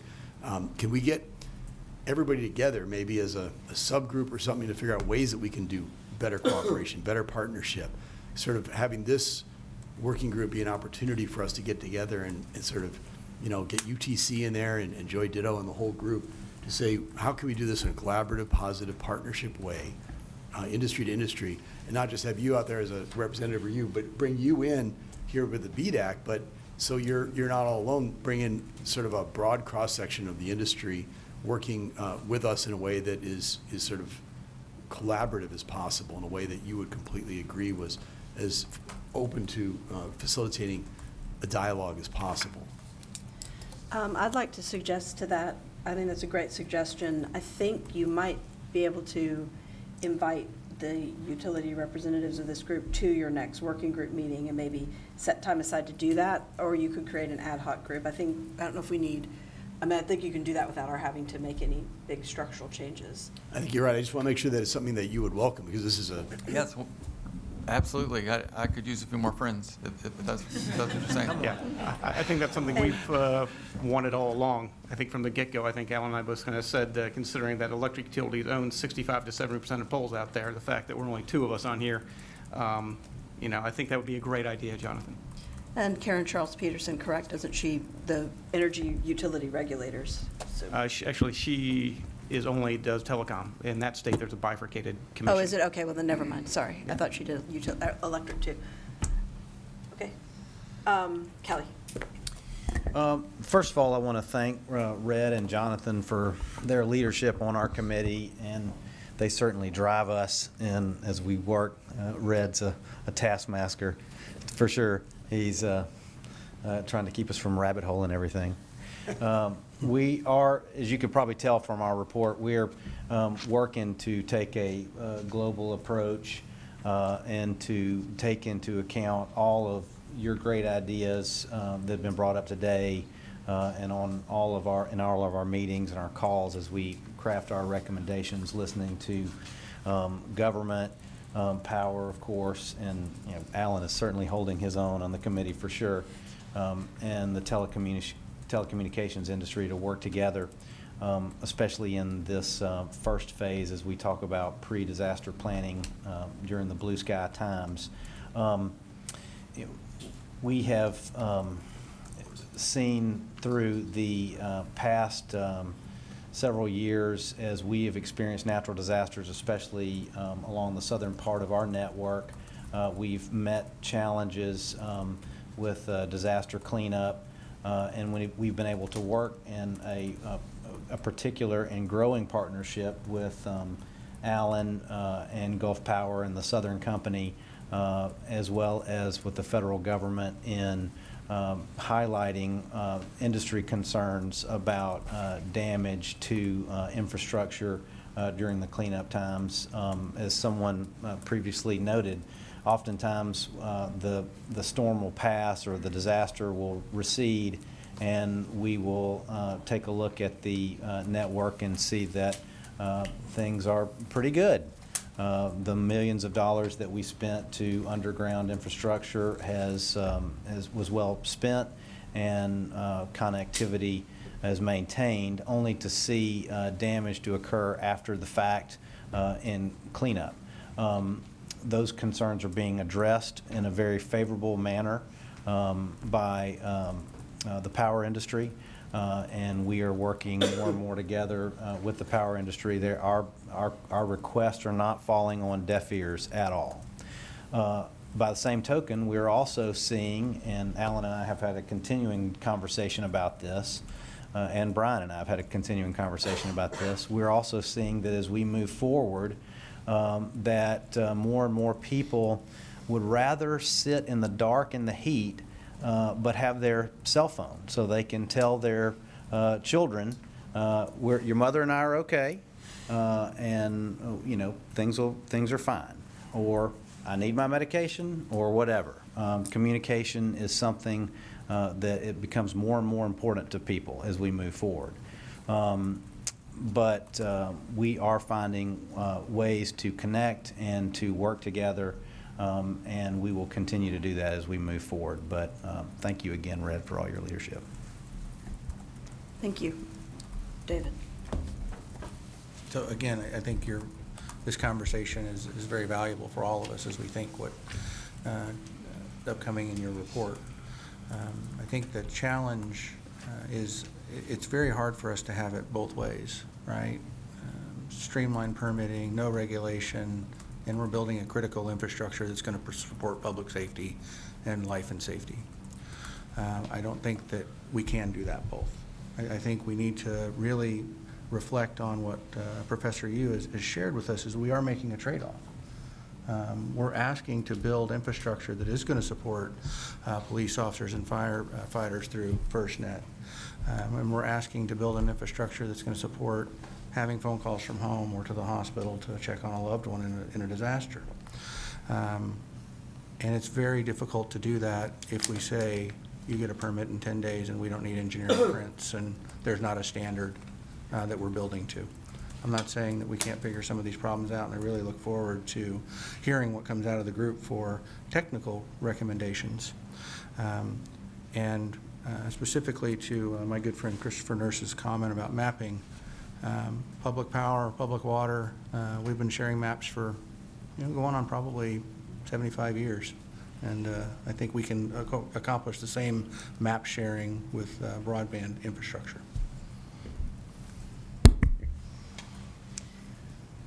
All right, thank you. Thank you, everybody. Thanks for a fantastic report that generated an excellent discussion. I'm looking forward to hearing the next report. And March. I know you were shooting for December, but I think given this conversation, definitely March is, which is not the set meeting, but that's most likely the next meeting of the BDAC. So, all right, we are actually ahead of schedule, but rather than starting the next report, why don't we take our break now for 10 minutes and come back at 11:20, which is technically 12 minutes from now. But. Red, great job. Jonathan? And Michael Hain. Well, let's go ahead and get started so we don't fall behind, because now we're caught up to our agenda. Yeah, if you don't mind, that'd be great. Thank you. I am eating chocolate. He threatened not to bring chocolate, and I was like, you can't do that. I survive on your chocolate. See her eating chocolate also. Bad thing for breakfast this morning. Better than I deserve. Better than you deserve. That doesn't work like that. So Larry, are you now too? Are you and your alternate both here? Larry, are you and your alternate both here now? Well, she's just gonna sit there until lunchtime, okay? She won't vote or anything. I was just checking if maybe you're doubly represented. You're both. Now you're doubly represented. Okay. All right. I think we are ready to reconvene. We had a great 20-minute break, but now we're back on the calendar, so that's good. So the next group to present is going to be the Broadband Infrastructure Deployment Job Skills and Training Opportunities Working Group. And the chair of that is Leticia Latino, and Rickon Thacker is the vice chair. So with that, I pass it to Leticia. Thank you, Elizabeth. Do you all hear me well? Yeah. All right. So if we can have the slides, please, on the screen. Make sure that this works fine. All right, so hello everybody. As Elizabeth mentioned, I'm the chair of the Job Skills Working Group. And what we want to cover today is, first of all, both Rickon and I, as chair and co-chair of a newly established group in the BDAC, we want to share our vision on how we're working with the group and the progress we've made. We want to acknowledge our team members, some of them who are here today, and then take you through our working group calls and some of the progress we've made on the subgroups. And then, of course, leave the floor open for feedback. This group is very passionate, and that's something I'm happy about. So we welcome any feedback you have, any ideas you have, because we are really taking this task very seriously. So in terms of opening remarks, both Rickon and I thought about, let's put a picture, find an old picture or a picture where show both of us on the field. So one of the reasons we are passionate about, well, in my case, I come from a telecom family. My father founded our company in 1972. He helped deploy some of the first cellular networks in South America. We've deployed over 10,000 towers. So my play dates were at a construction site on a Saturday and Sunday. And if you don't believe me, go to our webpage and you'll see pictures of my pregnant mom, pregnant with me mom, going around the site, or my little brother playing. So field services, workers on site is something I've been very close to my entire life. I'm very proud that a lot of our workers and their sons are still in the company. So this is something that it's important to understand. The people that do the work every day, that make telecommunications possible, broadband possible, are the ones doing the hard work out there.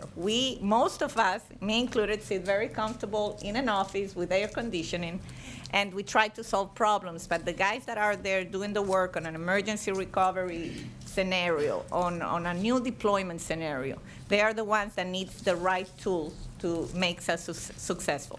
So I'm very pleased that both Chairman Pai and Commissioner Carr are very active. This is great leadership we have to advance the workforce agenda, so to speak. And we need to address how we're gonna shorten this gap. And this is something that I'm passionate about, and I'm very happy with the group of people we have because they are equally excited. So with that, Ricken?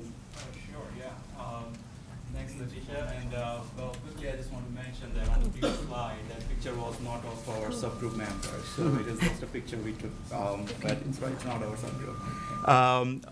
On this picture, I just want to highlight, you see me with tower, AT&T tower, and this is actually in College Park, and thanks to our friends at AT&T, they allow our students actually, for those of you who don't know, I teach at University of Maryland for the Masters in Telecom program, and at the end of the semester, we take our students to visit a live cell site, and AT&T allows us to actually do that, where they can see how theory is actually implemented in the field. So this is a picture of that cell site. I just want to actually read a statement, Madam Chair, if that's okay. I know we met a number of times, but this is the first time we are meeting after our group started working on this, so it's going to be very quick. First, I would like to thank all the commissioners, and particularly Commissioner Carr and Chairman Pai for creating this working group, which addresses the skills gap in our industry and find ways to improve the job skills training. Thank you, Chairman Pai, for reappointing MMTC on BDAC and appointing me as the vice chair of this working group and putting your trust on me. Name of our group is mouthful, as Commissioner Carr pointed today morning, Broadband Infrastructure Deployment, Job Skills, and Training Opportunity Working Group. However, our mission is summarized in this one statement, which also FCC put in their solicitation, and it goes like this: find ways to make more widely available and improve job skills training and development opportunity for broadband infrastructure deployment workforce. And this is the right call by the FCC at the very right time. Every industry is addressing these challenges associated with the future of work. Many federal agencies are also realizing the need to support various industry segments where the growth of the industry would hugely depend on the workforce, mainly human capital. This support comes in many ways: awareness, additional funding, streamlining regulations, new programs for state and local government as well. The nature of the work in general is changing, not just for our industry, but in general. And usually it's said that today's job, and I'm not referring our industry here, in general, are increasingly likely to require you to use your head rather than your hands. But that's not true for our industry. For broadband deployment, we need both. We might be able to get smart heads, good hands. However, what's missing is the skills. I'd like to actually put this quote here from a recent report I read from Deloitte. And it says, skills is the job currency of the future. Paper revealed many statistics, and we'll share with our working group as well, and to everyone. But this one particular caught my attention, and it says, at the start of the decade, whatever critical skills the typical worker lacked, those skills which are actually outlined in the job description, those skills which are needed by the employers, today's worker is lacking double of that, and that gap is growing. And this is one of the reasons why National Science Foundation, NSF, I believe, has included future of work as their top 10 big ideas to fund. Along with many important research projects they fund, they are now funding future of research, and I'm also going to quote them here. The reason here is that they want to fund the research on the interaction of human, society, and technology that will help shape the future of work to increase the opportunities for workers and productivity for the American economy. Again, my point here is that we should all applaud the FCC for identifying the critical needs of our industry and creating this working group. And the last thing I want to stress here before moving forward to our slides is that we need diverse workforce in our industry. There's workforce shortage in various industries as technology changes, business grows, and old guards retire. There are communities where unemployment rate is high and filled with people ready for jobs that guarantee career growth and advancements. Our companies, they have trouble finding those individuals.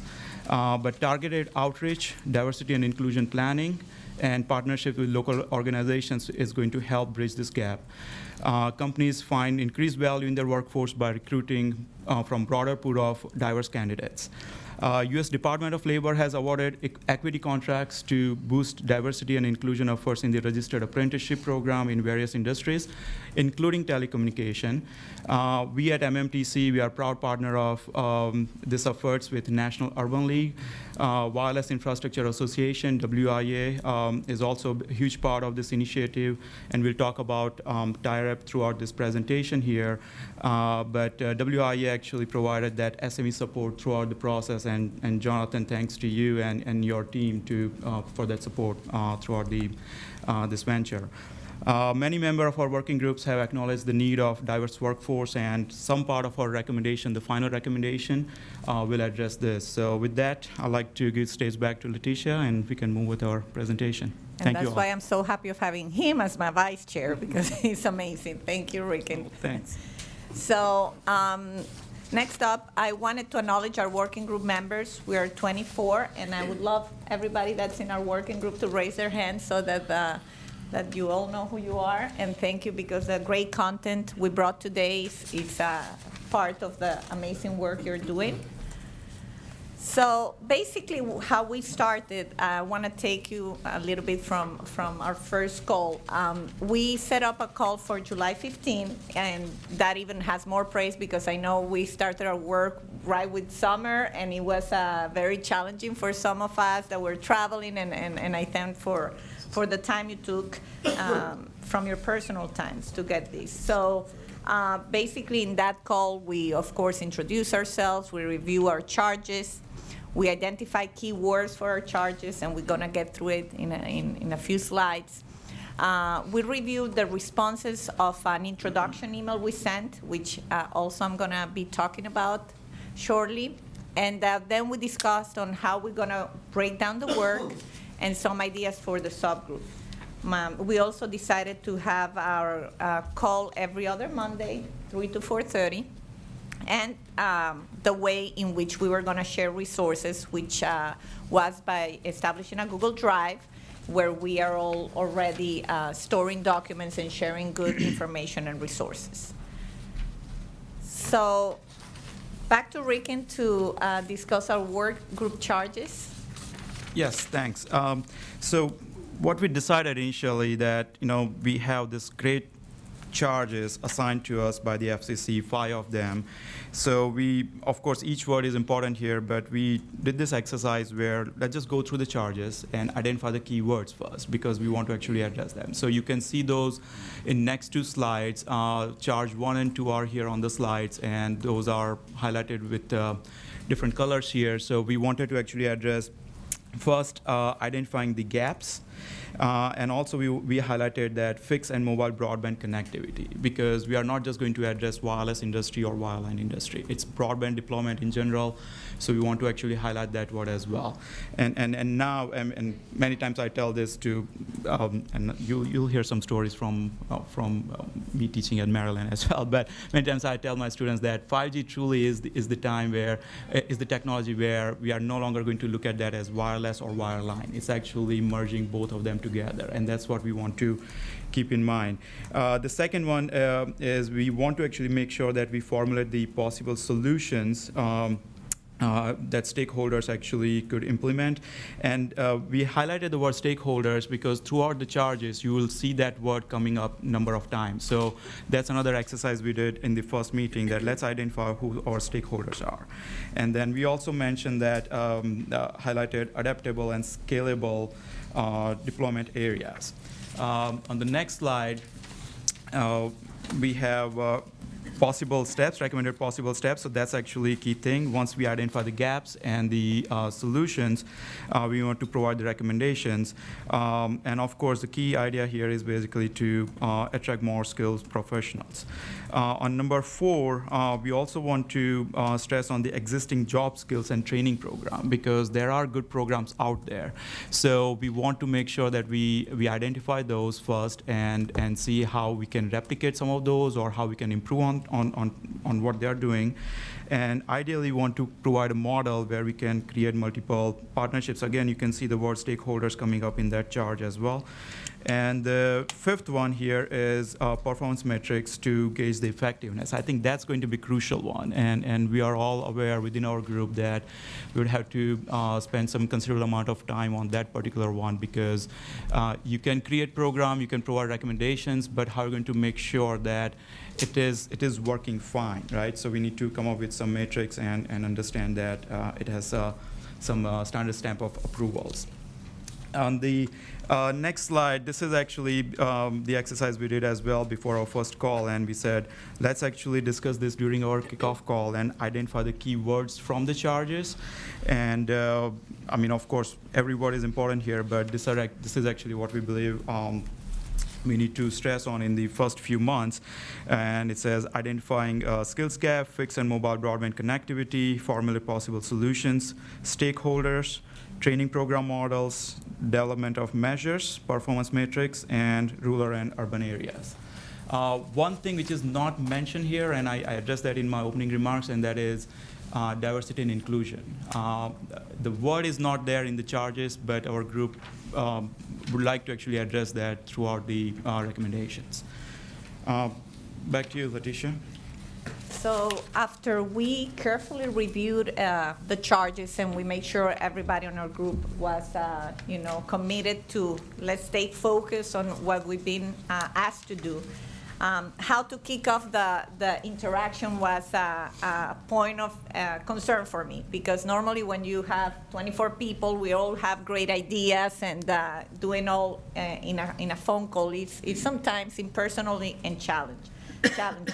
So we decided, Ricken and I, to do like a top-of-mind exercise, and previous to our first call, we asked our group 3 questions, and we asked them to do, according to your own experience, name the top 3 reasons why you believe the U.S. is experiencing a gap in broadband deployment-related skills.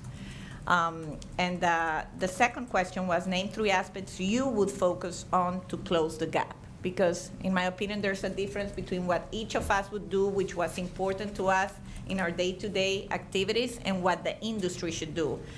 So that also was a very meaningful question. And lastly, name a program or initiative that has been put in place at any level, local, state, or nationwide, that you know of. So we got the responses, and for our first call, what we decided to do is tally the responses from our group, and that was really what kicked off our first call. So the responses are on the screen. And surprisingly enough, I mean, I think we intuitively, we all know that lack of public awareness of job opportunities in this field is a factor, but that was the most recurring answer that we got. So basically a big lack of awareness. Even my Uber driver yesterday, he just got a PM degree, and he's telling me he doesn't know what to do, and I say, have you thought about telecom? And he said, tell me about it, I don't know. And so I said, you would be perfect. Like, I would hire you. I even exchanged business cards with him. So this is an example that the information is not getting where it needs to go. It's flowing in our own industry, but it's not permeating down to where it needs to go.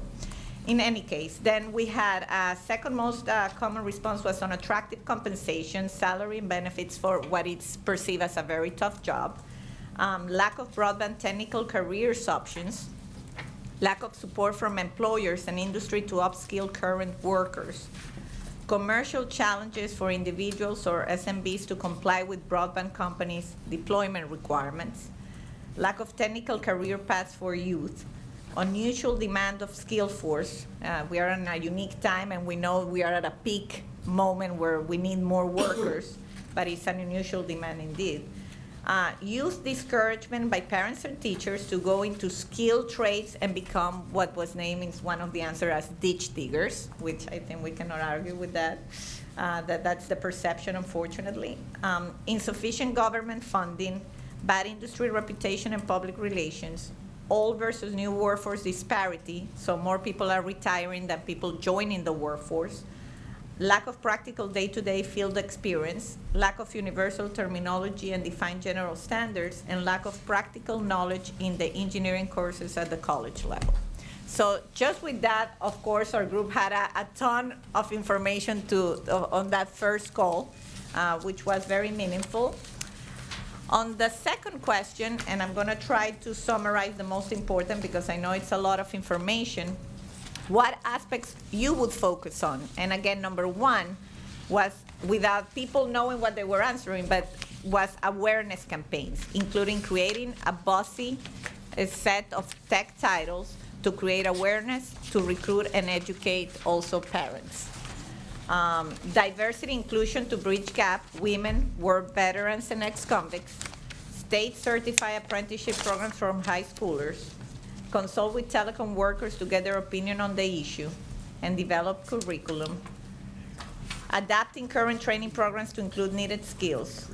Private sector initiatives that focus on skilling low-income individuals. State-certified paid-for apprenticeship programs. Target segment whose jobs are disappearing or changing by automation and offer training. And so, you know, again, there's a lot of information here, but a lot of what came up is being done, like online training opportunities to upskill. And it doesn't mean that it's not being done, but probably we could do more of. And for example, educate stakeholders on the value of including labor representatives on job training, collaboratives, and initiatives. And another one that showed up often was in the further conversation, closing the gap through credentialing, for example. So some of the solutions started to show up in these conversations, and that really helped on the task.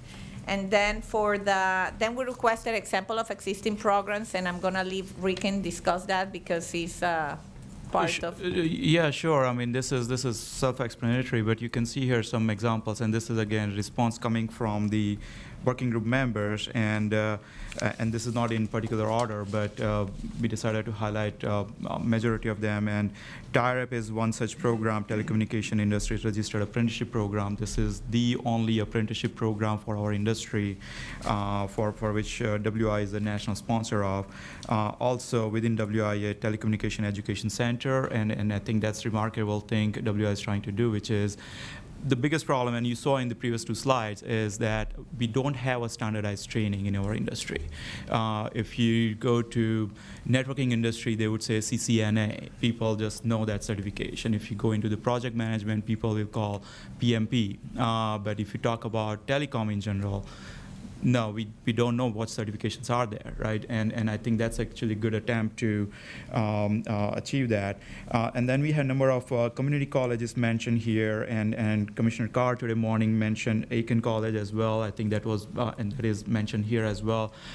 We plan to go into further detail of that program, and a number of other community colleges are also trying to replicate that for 5G workforce, so I think that's actually important.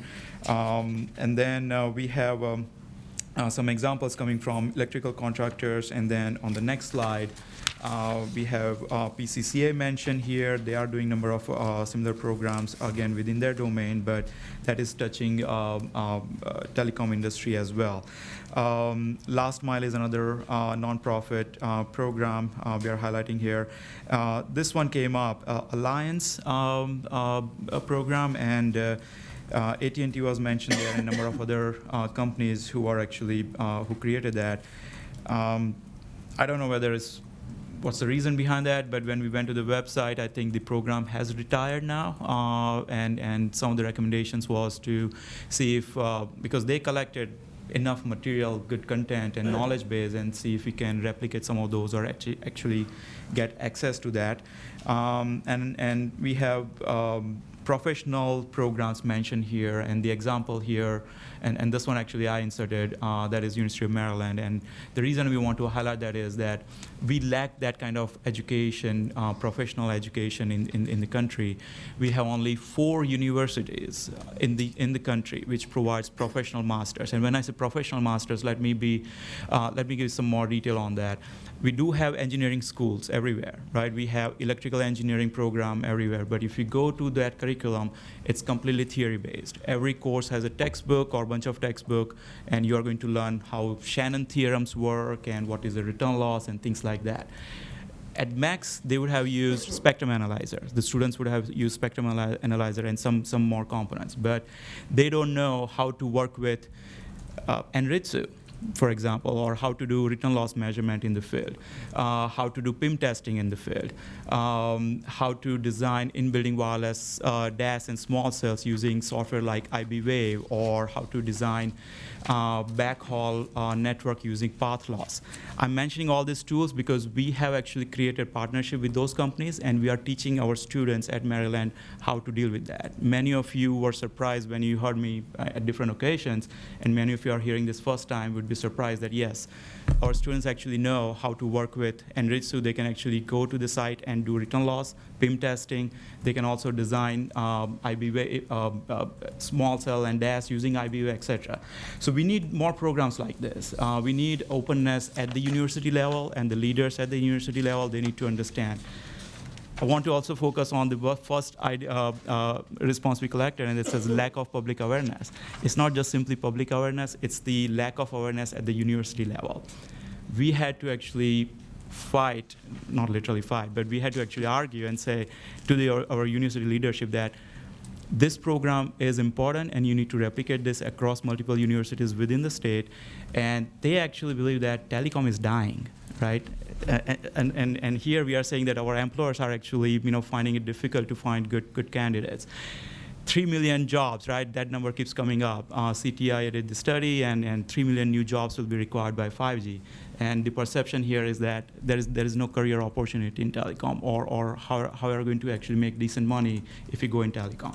So that we want to change, right? And we are actually, this is a good mission. I'm really passionate about that. Okay, where are we? And this slide, actually, we are just highlighting general workforce challenges. Now, keep in mind, this is still the starting point of our working group and first call, actually, right? So we are going to actually build on top of that. So I'm not going to read each and every line here, but you can see here a number of responses we gathered, and lack of standardized training has come up a number of times, lack of professional programs at university level, and of course, the occupations, the career path is not visible for many if they want to enter our industry. So I think that's what actually we gathered in the initial part, and then we went into the discussion of how we are going to move forward with this task and all these charges. Okay. So the next step was to define, we gather all this good information now, how we're going to divide the working groups into making something meaningful out of it. So we knew we were going to create the subgroups because obviously we're 24 and it's just easiness of divide and conquer. Our first approach was let's focus on the charges and work on them, and each subgroup focus on, for example, identifying stakeholders, another one on formulating solutions, and the last one on training. And then through discussion and feedback from our own group, the idea came up of dividing the subgroups based on stakeholders. Rather than doing like the circular thing, let's identify the stakeholders, and then we formulate solutions for each stakeholder and recommendations for each stakeholders. And of course, the training programs will pretty much touch all of the stakeholders. So that's what we did. And thanks, Eve, for suggesting that. So I was very tempted, but it was Eve's idea, and everybody backed her up. It was, I think, a very pivotal time in our work group discussion. So the stakeholders suggested by the group members, we got a list, and they are the most, also top of mind: the carriers, contractors, equipment vendors, local government, industry association, training providers, future workers and students, and site acquisition specialists. Here again, we felt we can keep naming, and it's going to be a problem. So through discussion, we decided, why don't we make 3 broad, very broad subgroups, and then we find a pocket for whatever additional stakeholder comes up. We're going to find a place if these groups are made well. So we ended up with 3 groups, one for employers, where anybody that is an employer would go, all wireless companies, cable, WISP, private, nonprofits, government, sponsors of apprenticeship programs, and trade associations. Group number 2 is workers and students, being current students or future students, trainee, apprentices, high school students, college students. And the third one is public and private providers of training and education. So all the higher education institutions, 2-year technical community college, and other training providers. So basically, we said, okay, this is how we're going to work. We're going to finalize the subgroup assignments. And each subgroup was asked to name a leader or a chair and decide their own calls and basically work separately and then report back to the main call every 2 weeks. And well, you all have a printout because you cannot read too well on the screen, but basically these are the 3 subgroups that were established with their members. And for subgroup 1, we have Bill Esbeck as the volunteer leader, with Eve Lewis and myself backing up. Group 2, Miranda Allen, it's leading that group. And then we have for group 3, Naif Abu Ajil, who actually came to the meeting today. So thank you, Naif, for being here. And so the action plan that we established for the subgroups in this past month was to have at least 2 meetings before this September 19 BDAC meeting so that we could report back the direction of each subgroup, and all of them achieved that goal. To have the first task of identifying the specific stakeholders within each subgroup, and to identify the skill gap and challenges within each subgroup. So with that said, we're going to go into a little bit of each subgroup work. Our intention is not to bombard you with information, just to whatever it is that you're seeing here that maybe steer us in a slightly different direction, please feel free to add. So basically, I'm going to highlight the stakeholders and whichever challenges we haven't discussed so far that came in the top of mind. So for subgroup 1, which is employers, which could be, we are subgroup 1 is the employers. The stakeholders would be broadband carriers and their employees. So the one concern and challenge that's coming over and over is the disparity. Like, there's great concern that more people are retiring than joining, and that has come up a few times. The aggressive deployment goals. So we hear our Commissioner Carr, being very proud of how many small cells we are implementing and how fast we're going, but with that, there's pressure in the workforce. One of the concerns, at least me personally, because we have crews, is you cannot overwork these crews. They do extremely dangerous jobs, so you have to make sure you have enough people to meet that aggressive goals. Construction crews are not typically in-house. This is for the carriers. This is the other interesting thing, is because it's hard to find workers, everybody tries to pass the ball to the subcontractors and then, down the chain. And so that becomes a problem because you have the same crews doing work in 20 states. And so we are very leveraged with the same amount of talent pool.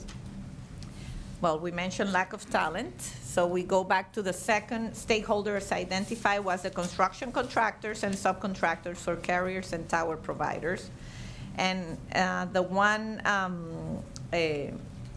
challenge that I want to highlight, let's see, the hardship in recruiting new workers. We've been told that the young people obviously don't want to get into this trade, and the ones that do, after the training, when they realize this is really hard work and it's cold outside and you have to climb, a lot of them drop out. Basically, they get the training, but then they cannot keep it up, and that, in my opinion, has to do with not recruiting properly. Like, we have to send a clear message about what the work entails before you go and recruit, so that everybody knows what they're getting into. Then we have this is a big one that has generated a lot of discussion, number D. The telecom workforce is used for both maintenance and growth. There is a workforce issue with addressing maintenance and growth from a training perspective. So it's been, brought from our attention. A lot of people on the utility segment, they say it takes 5 years to train a good utility technician to have the right skills. And then if you want to do growth and installation, then maybe with the ACAN, program, something like Commissioner Carr mentioned, it takes 12 weeks that you can teach them something to be useful. So there is a disparity also on the skill set, and we need to make sure when we develop this program that we address, okay, are we training for growth? Are we training for maintenance? And how do we ensure that whatever training we provide or is provided reflects in a long-term opportunity for the worker? We cannot just use the worker for this high demand and then, provide no jobs 5 years down the road. And there's this high cost for in-house training of new personnel and lack of government funding subsidies for training. This is a big one. You spend a lot of money, companies are spending a lot of money training the personnel, and they get stolen by other companies, and they move around a lot, so there's also hesitation on that front. Let me see for stakeholder number 2. You see our group had a lot of discussions. Lack of awareness. The commercial challenges for small and medium contractors. This is something that I'm passionate about, because I could say it's one of our problems, where we as a company have the skill set to help.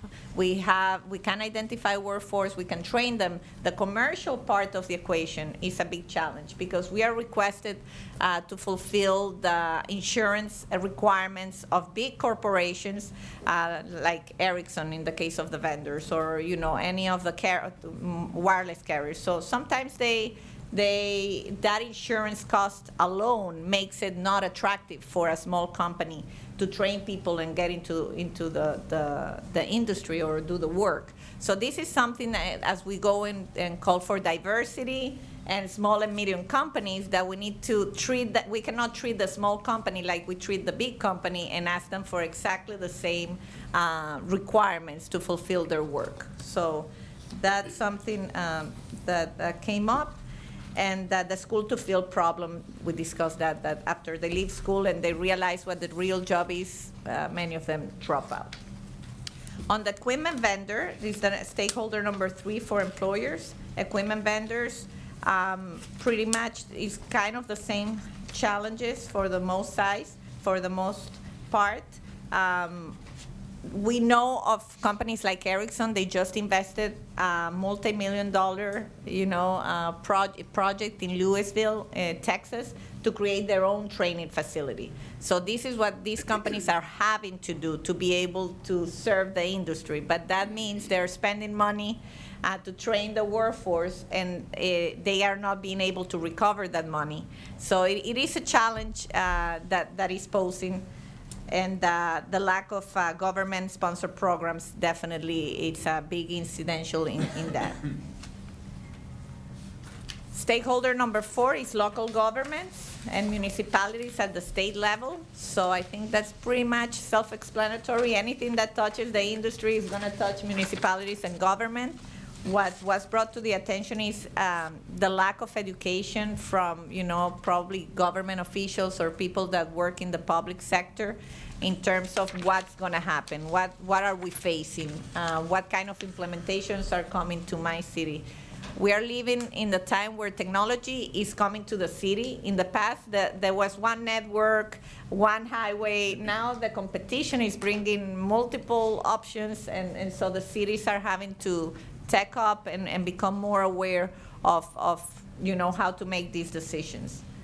And stakeholder 5 is the industry association and their members. So here we have Grant from WIA as part of our working group, and he's been great, also providing information. And basically their challenges are the same: lack of specific training programs, few developed curriculums to create career paths, and the need for more government grants. So for subgroup 1, that was the identified stakeholders. Now we move on to stakeholders for subgroup 2, which is workers and students. Right, and I can quickly go through that. So we had identified 2 stakeholders here, right? Workers, so that includes veterans, transitional adult changing careers, minority women, and basically in general, underrepresented communities, immigrants, apprentices, unions, and you can see number of challenges we have identified, and this is again out of first couple of calls and discussions. By no means that we are saying that these are actually in any particular ranking or this is a comprehensive list. No, we are going to just build on top of that. But number one again here is the lack of awareness of the opportunity. Then we have identified proper driver license, and this is actually for those specialized jobs where you need special driver license, and then many times that would be hard to get, or for some individuals basically where they have the skills but different circumstances would not allow. You're also highlighting visa approvals, and I'm going to actually talk a little bit about that on the next slide. In general, our working group actually had that discussion about non-immigrant special skill visas, basically. We are also talking about compensation, and this is actually debatable. Which jobs are you referring here? Because high-skill jobs, such as RF engineering, yeah, we have good compensation. But then you talk about field jobs, seasonal jobs, and that is where one of the issue here is to provide compensation, and probably it is not competitive compared to other industries such as utility, IT, wind, etc. The travel requirement is another one. Many parts of the country where these jobs are seasonal, you cannot climb tower, you cannot do certain work in winter, so the stability in the job is not there. Another one is lack of understanding of the career path, and I personally believe that this needs to be addressed. We keep saying that we have need of 20,000 tower climbers. Well, let's say we find them, right? But then what's next for them? I haven't seen anybody who'd like to climb tower for the rest of their life, right? We need to actually tell them, okay, well, here is the pathway, here is the training, here is what you can do, and from there you can actually do a number of other things, because climbing tower is not just simply climbing. Nowadays, actually, our towers and our, in general, communication field requires understanding, troubleshooting, installation, and some aspects of knowledge is required for telecom equipment. So you would be able to actually put that into use for different jobs as well.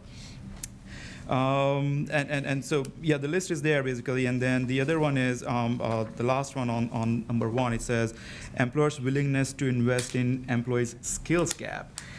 This is debatable as well. Some of you might say, well, no, we have a budget available for their continuing education.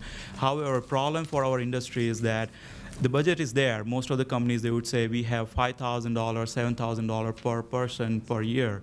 But then you had to go through the approval process, and that money will be probably allocated to degrees, right? So if you want to apply for, let's say, a bachelor degree, or if you want to go into the MBA, yes, the company probably would easily approve that. But if the employees go and say, well, I want to attend this 2-day training, which will help me understand what is DAS and what is small cell. We don't have that in our criteria, right? We don't know if we can allocate this money for that training but again, it's not standardized training, and that's why we have this problem.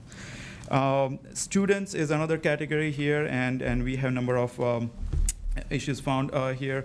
And I want to start with the last one, and it is the lack of financial aid. And I usually quote this. We have this very nice example in the industry, South Wireless Summit, which is a South Wireless Association, basically, and it's a group of, I believe now, 8 or 9 states, and they host this annual event. The money they gather out of that event, it actually goes to providing scholarships to the students who want to go into telecom field. We need more examples like that. We need to actually make more programs like this available so that parents can also understand that there is a growing need for this, and also there is some help from the industry itself. High school is another thing we need to address.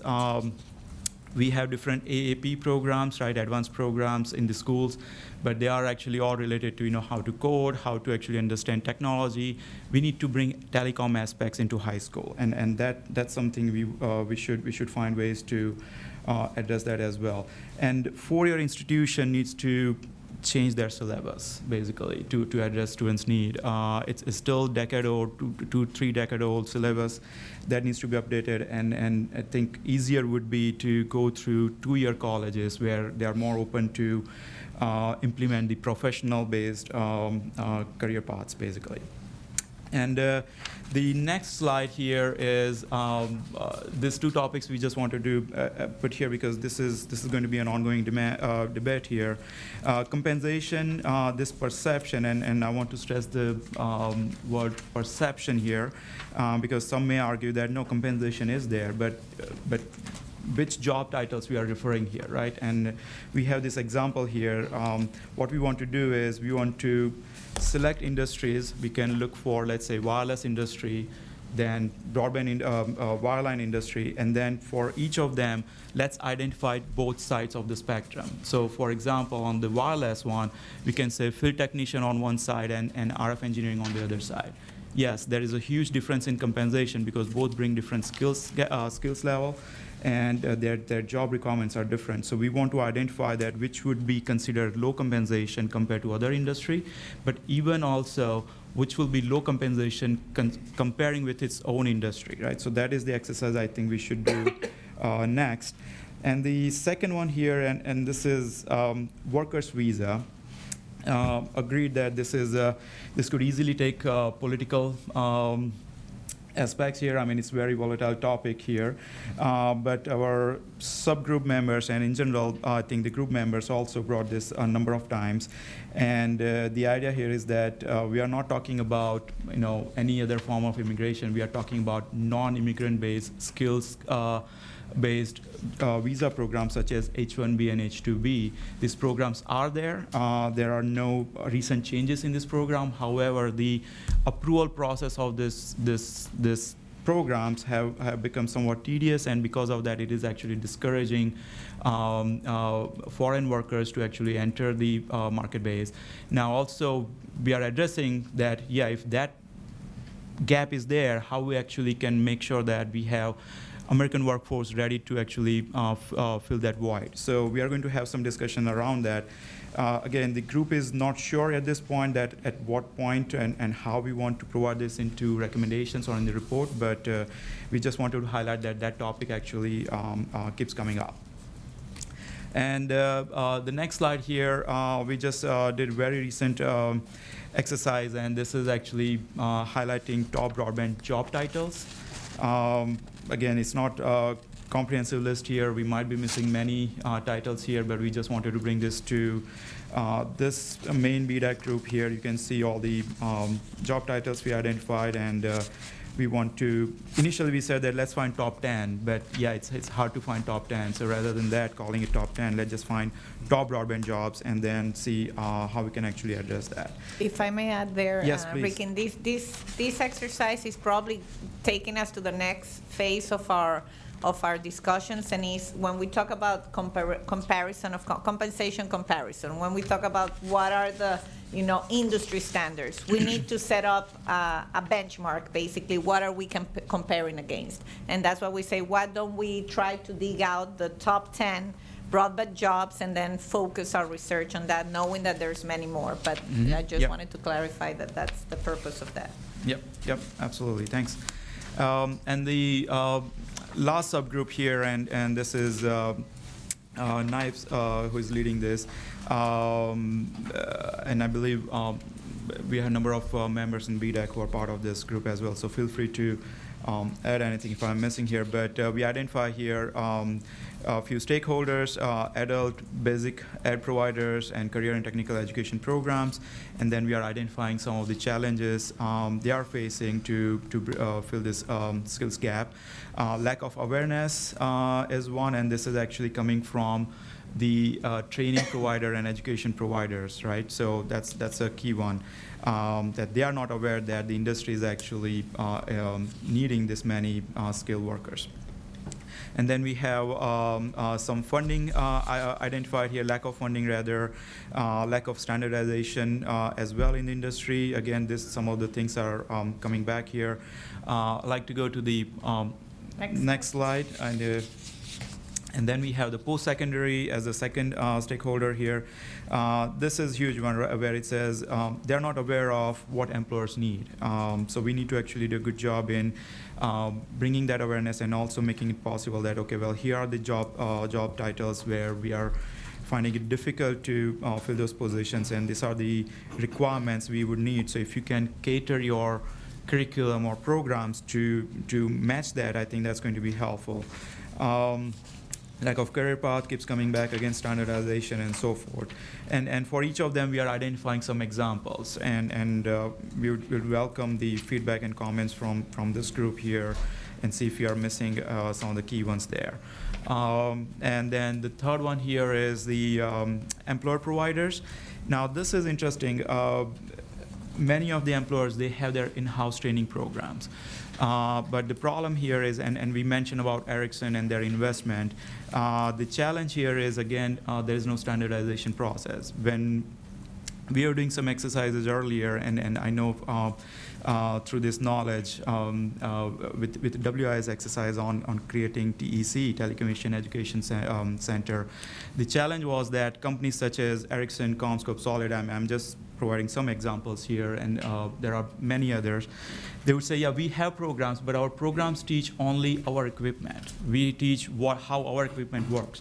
But it would be beneficial if we have a standardized program where you can teach how, for example, Wireless 101, teach them RF theories, explain them why that millimeter wave band is not going to travel further and why we need thousands of small cells versus a few hundreds of macro tower to provide that coverage. If we have a standardized training like this, then these companies, these employers would not have to invest much into just going through that basics again and again, and then actually spend another effort and saying, okay, well, now learn how our equipment works, right? So we need that actually understanding into vendor-specific training. And then the last one is state government entities. This is not from employers' point of view. This is actually their training programs, and this is where we have the big disconnect. Many of these programs are old. They are still focused on some of the technologies which are actually not in service anymore or needs serious updates. So that needs to be addressed here. Again, lack of standardization keeps coming back there. And so this is actually, again, the effort by the subgroup 3 on identifying those entities who can actually provide this, who are providing this training, but they are actually in need of help. So that's our next step. Again, this is what we believe, but we are going to need your feedback on that. So Letitia, if you want to. Yeah, so the stage right now where we're in, and this is pretty much the work we've advanced so far, and now we are determining what the structure of the report is going to be. Is it too early to discuss that, or we want to see where the conversation keeps taking us? But this is something that Rick and I are starting to, okay, now we have to put some structure into all this feedback and define and visualize how the report is going to look like. We have to set up the deadlines and we wanted to kind of gather the feedback today before we say, okay, this is what we feel comfortable in defining, and now that the Emergency Recovery Group said March 2020, that now we have also like a goal, potential goal, but we will see what. Well, they started 6 months before. I know, so. They do. I want to beat them to it. No. And then basically how we're going to transfer this knowledge from conference call to meaningful content. One of my personal biggest fears is that we don't want to produce a huge document that then, it has to be tangible. The results and the impact has to be tangible. So this is kind of what we want to define and design. And we are working currently on identifying external subject matter experts. We already have a list of maybe 10 to 15 that each subgroup is identifying. So one of the call to actions that each subgroup is going to have is to start inviting those SMEs that will help us dig deeper into each conversation and points that we have discussed here. And then, meanwhile, as I say, raising awareness is paramount. And we saw from our FCC leadership and Commissioner Carr and Chairman Pai climbing towers. And I don't know how many of you are active on social media, but they are very active on social media. And they are putting the word out there. And they are really becoming hands-on leaders, or they were hands-on leaders, I don't know. But what I've seen is that they're very hands-on. They're really going there, do the work. I remember when it was the first tower and they were competing to each other on who climbs the highest tower or the tallest tower, and that really creates a hype. And I believe that that creates the coolness of the industry when you see people like that you know, they shed the tie and go up on a tower and show the rest of the world, you know, this is cool stuff. So all we can do is contribute to that. We are all industry leaders. We all have our followers. We all have a voice within our, you know, environments. So we wanted to put some examples on how you know, each one of us is tweeting about something that we're doing to advance workforce development. Kudos to WIA. I'm a big fan. I think what you guys are doing also October 2nd and honoring the Congress people that are pushing the envelope in making the legislation happen for workforce development, honoring Commissioner Carr. The messaging is constant on your webpage, where you say, you know, 40% of American employers report they cannot find employees with the training they need to fill this 5G skill gap. That's a powerful statement, and anybody that reads it now, it's aware of it. And so I'm a big fan of social media, and I think this is something that we all can do from day one. I'm not saying these are the hashtags you need to use. I think we can all come up with some cool stuff to promote, but even one hashtag can make a difference because our circle of influence extends beyond telecommunications. We all have friends and family that ask us what we do, and so if we plant the seed and reach out, because I think the lack of awareness comes from people outside our industry not knowing about this. We cannot go and recruit in the same pond. We have to go fish somewhere else and tell people about how exciting this industry is and how meaningful the work we're doing is. So with that, this is our presentation of our subgroup. So thank you all. And I'd like to open the floor for questions, comments, feedback. So thank you. It sounds like you all did a huge amount of work and have made excellent progress, and I appreciate all the work that's gone into it. Thank you. Okay, see Kelly. Well, first of all, thank you all very much for that great, terrific presentation and your leadership and all your hard work. It seems to me that the BDAC keeps tackling the most important subjects in telecom, and that is absolutely, this is a huge issue that's facing us. It seems, you know, no matter what your political feelings and position are, it seems this economy is amazing, and it's the gift that keeps on giving. The problem with that is it creates a very tight labor market. We have a lot of open positions right now that we find it very hard to fill because, you know, the economy is so great and pay is high, and you know, we are all competing for employees. We find it very hard to hire and train and then keep employees, especially installers, boring rig operators, pole climbers and attachers, tower climbers, RF engineers, splicers, knock center technicians, and we spend a lot of time and money training all of our employees. These oftentimes are young people. We hire a lot of veterans who are new to the telecom industry, and our concerns are multifaceted, being able to find and hire these new employees, training them, which takes a long time and money, providing continuing education for existing employees for safety issues and technical issues. And then again, as I said, and this is one of the biggest ones, is retaining employees with job satisfaction. We try to make a very fun environment and create an environment where our leaders of those departments of our organization are really able to speak to the needs and desires of our people that work in those departments relative to their social needs, their family needs, you know, all of the time off that people need to live their life, but also, you know, to create the leadership that when, especially like in an emergency situation, people can drop everything and go to, you know, the area where we need them. I think it was a terrific presentation. It's needed and it's timely. We build out in a lot of rural communities, across the United States. There are a lot of junior colleges and technical colleges, and as we've experienced that would be a terrific place for the implementation of a lot of these programs. I've already texted Commissioner Carr since he walked out of the room saying, give me the contact information for the people in Aiken, because I want to hook up with them. We have a lot of good friends in the junior college system in the state of Alabama, and we're very interested to look into that more. But thank you very much. This is a terrific presentation. Thank you. That's good feedback. Jonathan? Oh, Well, I want to echo everything Kelly said. I mean, as an employer, you're feeling it in the ground, and we're hearing that from a lot of our members like Unity, that it's a real challenge out there. So I can't thank you, Letitia, and you, Professor Thacker Ricken, enough for what you're doing. I mean, this report is amazing. I can't believe the depth.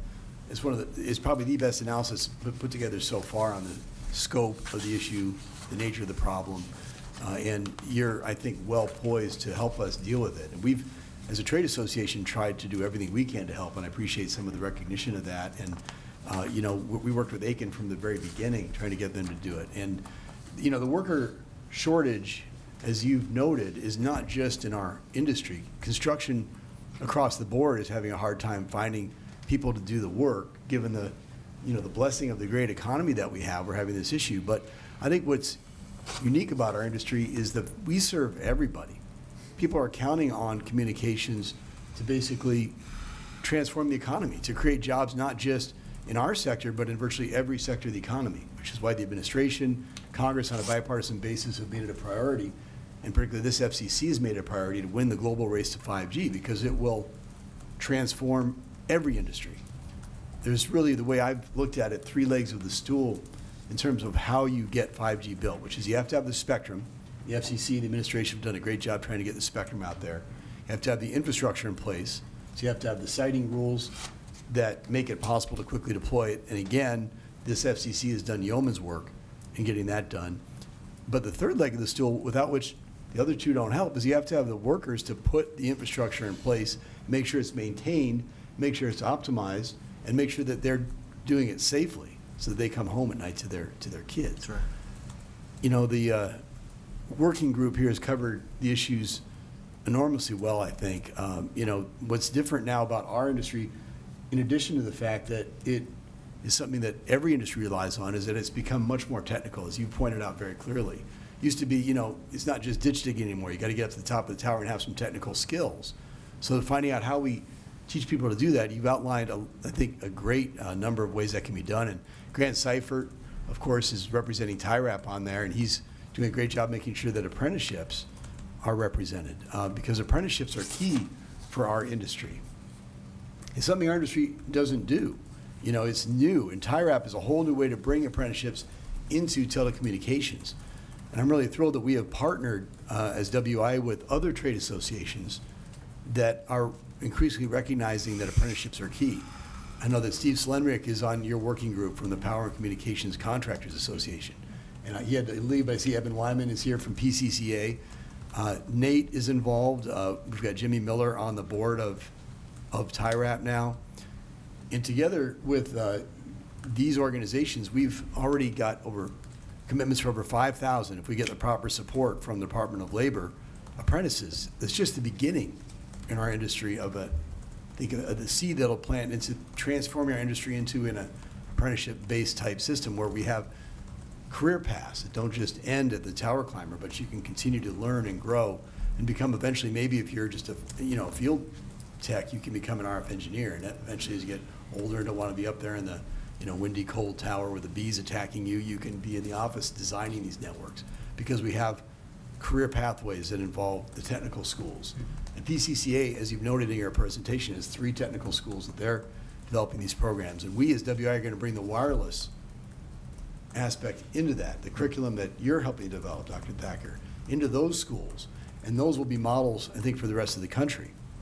So we need policymakers to support us here, and I think we're getting it. I really think the policymakers are getting the importance of this. They get the fact that our industry is different. We're not just building, as important as homes are, we're building basically the home of communications for everybody in this country. And if we don't have the jobs filled with people that know what they're doing, we're not going to win the race to 5G. And that's why I think, as you've noted here, we're having a big awards dinner October 1st, and we're honoring Commissioner Carr, because he is up on that tower, but he's also on the ground doing everything he can. He came with us to the Department of Labor to emphasize to them the importance of this. He speaks about it publicly all the time. He's tweeting about it, as he pointed out, social media. The chairman who put this workforce together, this workforce group together, and chartered us and recognized, as you said, Kelly, the issues that really matter. This working group really matters, and it's essential to getting the 5G job done. So the chairman gets it, the commissioners get it, Commissioner Carr is getting a big award from us for that. Susan Johnson from AT&T is one of the awardees because she's recognized the importance of diversity, including getting more women into our industry at the highest levels, and diversifying the supply chain. We have members of Congress. We have Congressman Guthrie and Congresswoman Matsui being honored for their work in trying to promote apprenticeships. So, this industry is collaborating. I think it's a desperate situation. We all recognize it. We say, what can we do? We're going to join together, be it NATE, PCCA, WIA. All of us are saying, let's pool our resources. Let's create training programs. Let's create apprenticeships. Let's do testing through the National Wireless Safety Alliance so we have certifications for it. I think, it's a great moment in the industry, and to have such fine leadership. Letitia, you and Rick, and putting together such an excellent report at a time when so many of us are working together to try to solve this problem. I think we have a great opportunity here to address an issue that is a big issue for us, and one that if we don't get resolved, we're not going to win. But I think with your help, we're going to get it resolved. We're going to get the workforce we need. We're certainly going to do even a better job than we have. So thank you for a great report and all the leadership you're providing. Thank you. Thank you. Doug. Thank you. Just wanted to comment and thank our leaders, Leticia and Rickon, for really helping us think about this in a way that's going to that has organized ourselves. I'm really excited about it. When I hear Jonathan's comments, I'm even more excited about it. What's great is that there's such building blocks that we can work with, and I think we will be successful. I know we will be successful in developing ideas and recommendations that are really going to help drive the ways to fill the skills gap. The other thing I want to comment on, so thank you for your leadership, looking forward to it, to doing that work. But what our chair mentioned regarding the Uber driver struck me as something that just naturally I have been doing since I've been a part of the working group, and that is mentioning to all sorts of different people I know, people I don't know, friends, family, my own children. There is a skills gap. There is all sorts of opportunity. And by the way, my children, I have 4 of them. They're all adults now, and I've suggested they become lawyers, and none of them have any interest in that. But when I've mentioned telecom, it's something they understand. Oh, yeah, okay, that's pretty cool. And I think we've got an opportunity individually as BDAC members to keep that in mind and to let people that whether they're strangers or not, Uber driver, Lyft driver, whatever it may be, that there are real opportunities, and to sort of make those connections, because we all know from our own experiences that we could probably not have predicted where we would be today in our careers when we were 18 or 16 or 24 or whatever. So keep that in mind and promote. Thanks. So Christopher, you have to leave, so we'll let him go next. Thank you very much. I think that I want to thank the working group for framing this in such a beautiful way. I just wanted to tell one really short anecdote. I had the chance to sit next to a manager for a company who gophers fiber and lays conduit for fiber. They will pay anyone they can find to be a welder. They'll train them, they'll do them. Second, welders only want to work seasonally. They will pay them in the off season not to work, just to keep the relationship with them, because otherwise they'll rotate out.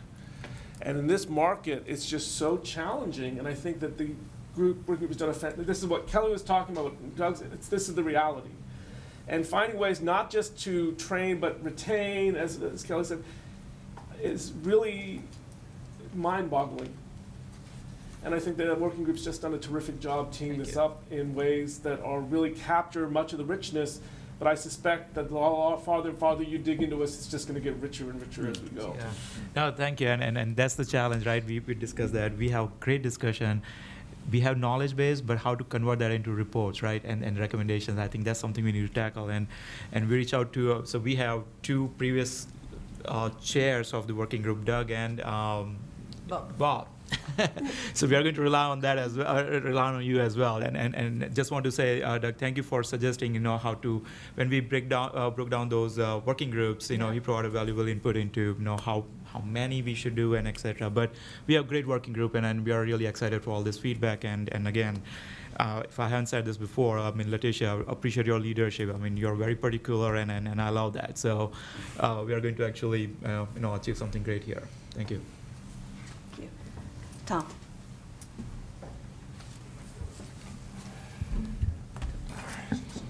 Well, thank you, and just to add more to the acclaim, I think great job in framing it, and certainly have presentation envy as I get ready to follow that. But I will say maybe one comment and then one question.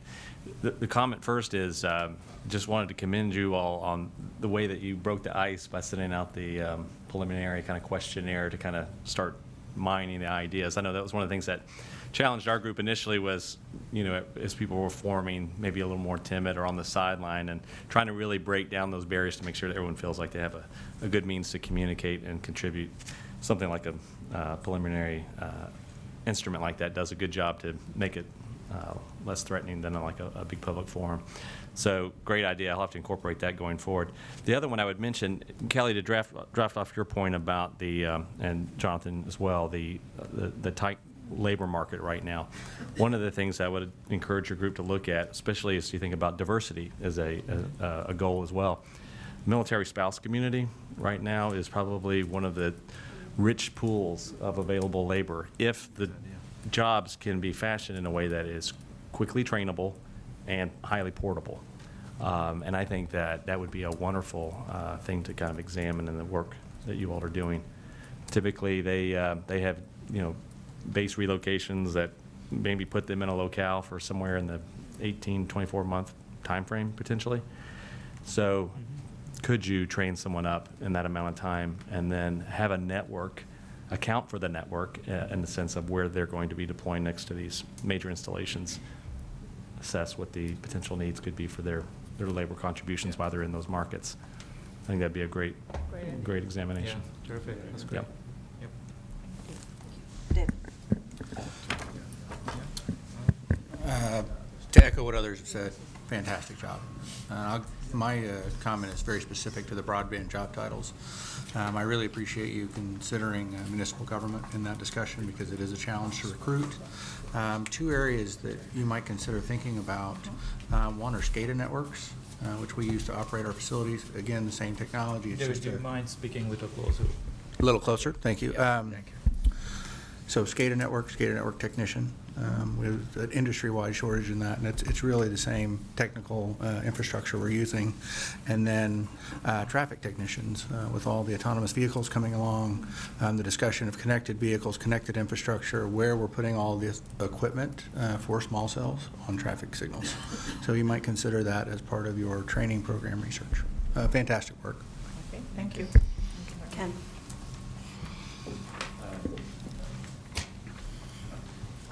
Not to pile on too much, but great work. But in the short period of time that you all have had, I know how hard it is to get a group organized and off and running, and you all have accomplished a great deal in a very short period of time.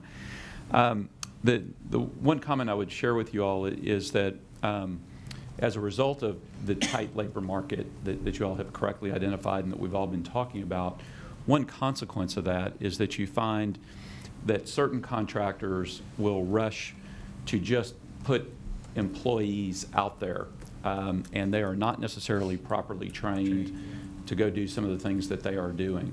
And of course, when you've got improperly trained people who are doing what sometimes can be dangerous activities, that is not a good combination.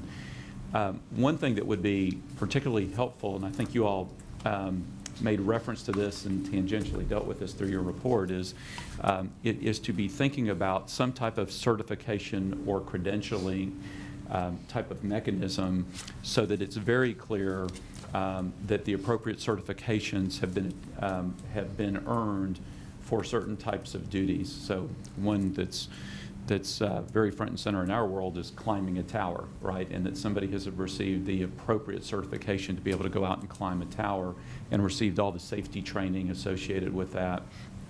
And then related to that, for there to be some type of a verifiable way of ensuring that they do in fact have that credentialing or certification so that it can be easily checked and so that there is no mistake that they in fact have that. That would be enormously beneficial, and frankly, I think that also could help with some of the other issues that have been raised, such as creating value and additional opportunity for compensation once people achieve that level of proficiency. So some things to think about just in terms of what our own experience has been. Yeah.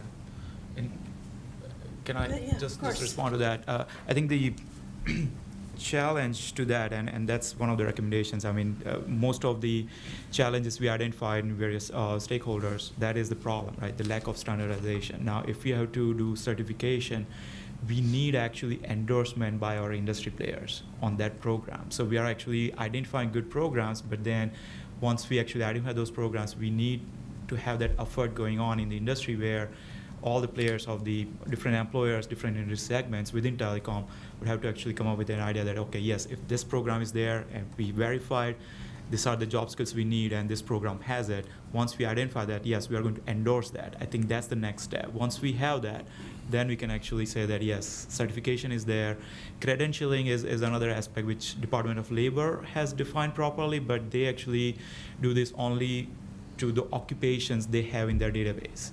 And that is tied with apprenticeships as well. But you'd be surprised, I mean, 2 years ago when we are working together, WIM, MTC, and NUL, we look at this fiber optic technician program, and one of the affiliates of Urban League in Charlotte, they were running this program for 2 years, 3 years actually.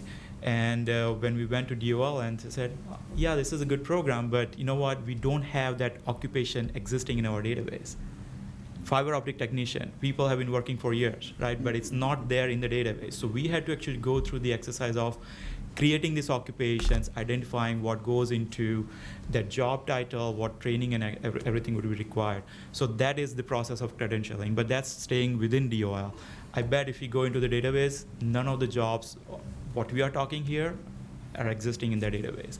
So yeah, we need to actually work with the federal agencies, but at the same time, we need to identify a way to create our own certification program, and then I think we have something there, TEC, but it's just that basically we need to bring awareness out there and see that, if we can actually endorse that, then that will become actually, and that is the easy way to verify if that person has gone through this training or not.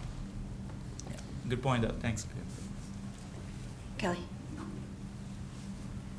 Yeah, so I am on this group, this working group.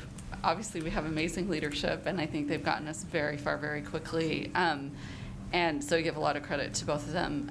But one of the things that I keep thinking about in regards to this group, I think that in addition to kind of the public awareness part of it, I think part of that, and we mentioned it in this report, but like the schools and the parents and the perception barrier that is there.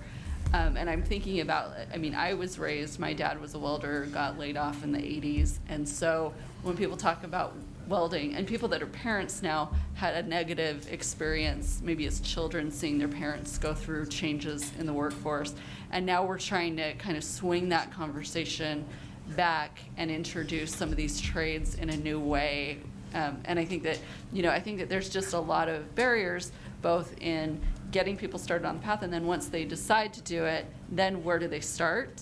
I did the database search and came up with the same thing, and just as part of the working group went through and did that exercise. And so I'm really excited about there's this whole path from the parents in the schools, and then where do you start in the universities, and then go up. into the job. And I think that there's a lot of good that can be done with this process. So I'm excited to participate, and thanks again to our great chairs. Any further comments? Bob?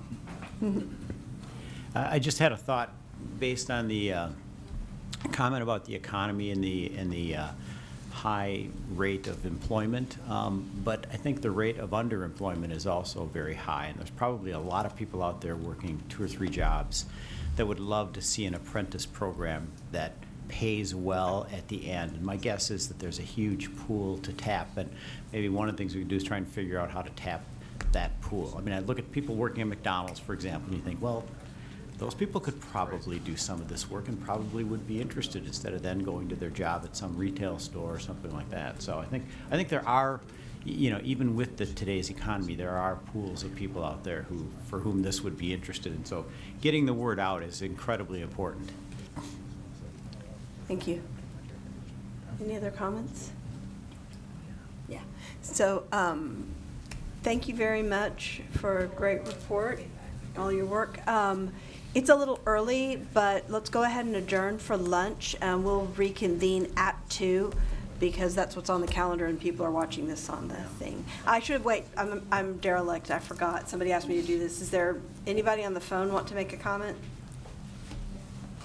Okay, now we're good. Lunch. See you all at 2. I don't think I got it. Hello? If we could, hello. If we could all get seated, please, so we can get back started, or get started back.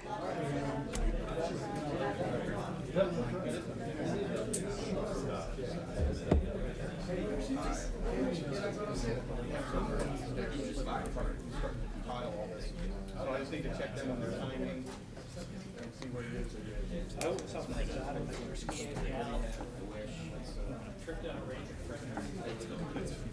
Yes, it's all in the attachment. Okay. I'll tell her, never mind. I'll tell people. I'll And make to that think, out. we were considering eating that recess. There's more. You'd be doing me a favor. You know, whoever brings all that candy is a very nice person. Man, they are trying my willpower. I just gave it. It's tough out there. Yeah. I'll let her send it to you. Right. Yeah. 27 is okay.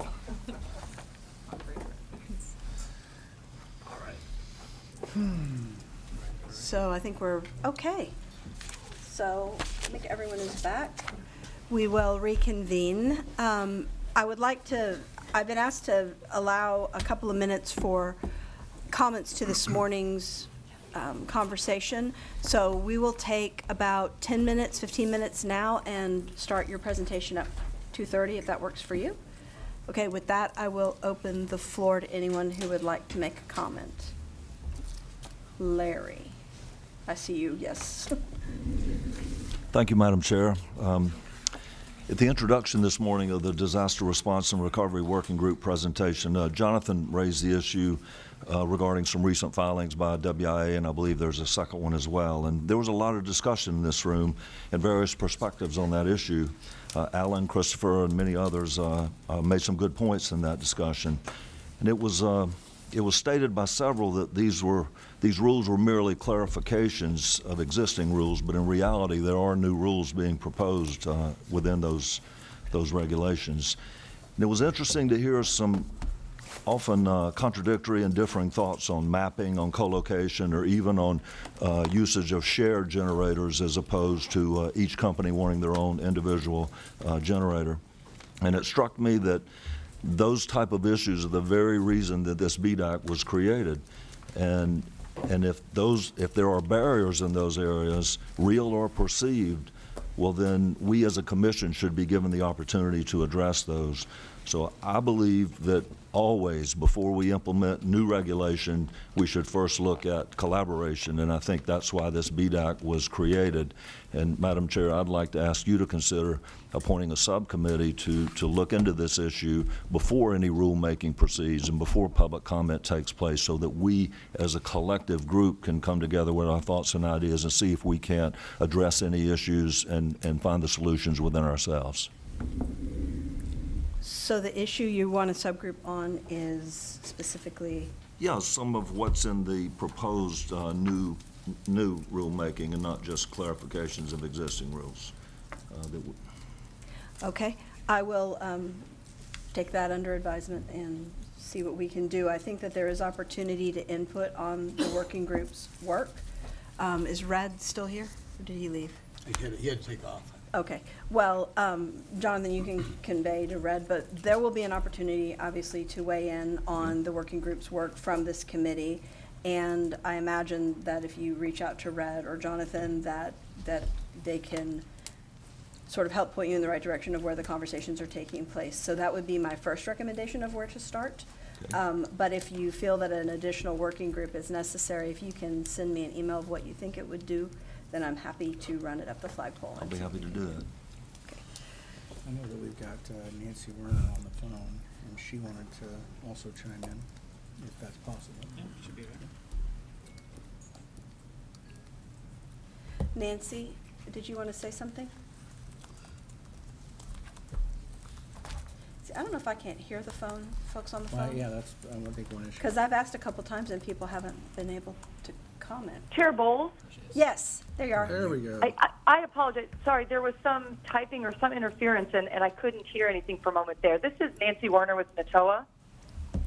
Yes, hi. I apologize that I wasn't there and was not responsive when you were trying to comment. I just would like to support what Larry had to say about the idea of forming some sort of a subcommittee or an ad hoc group like we discussed earlier in terms of working with the power companies. I think this is a really good opportunity to do a similar thing to discuss these co-location issues that came up.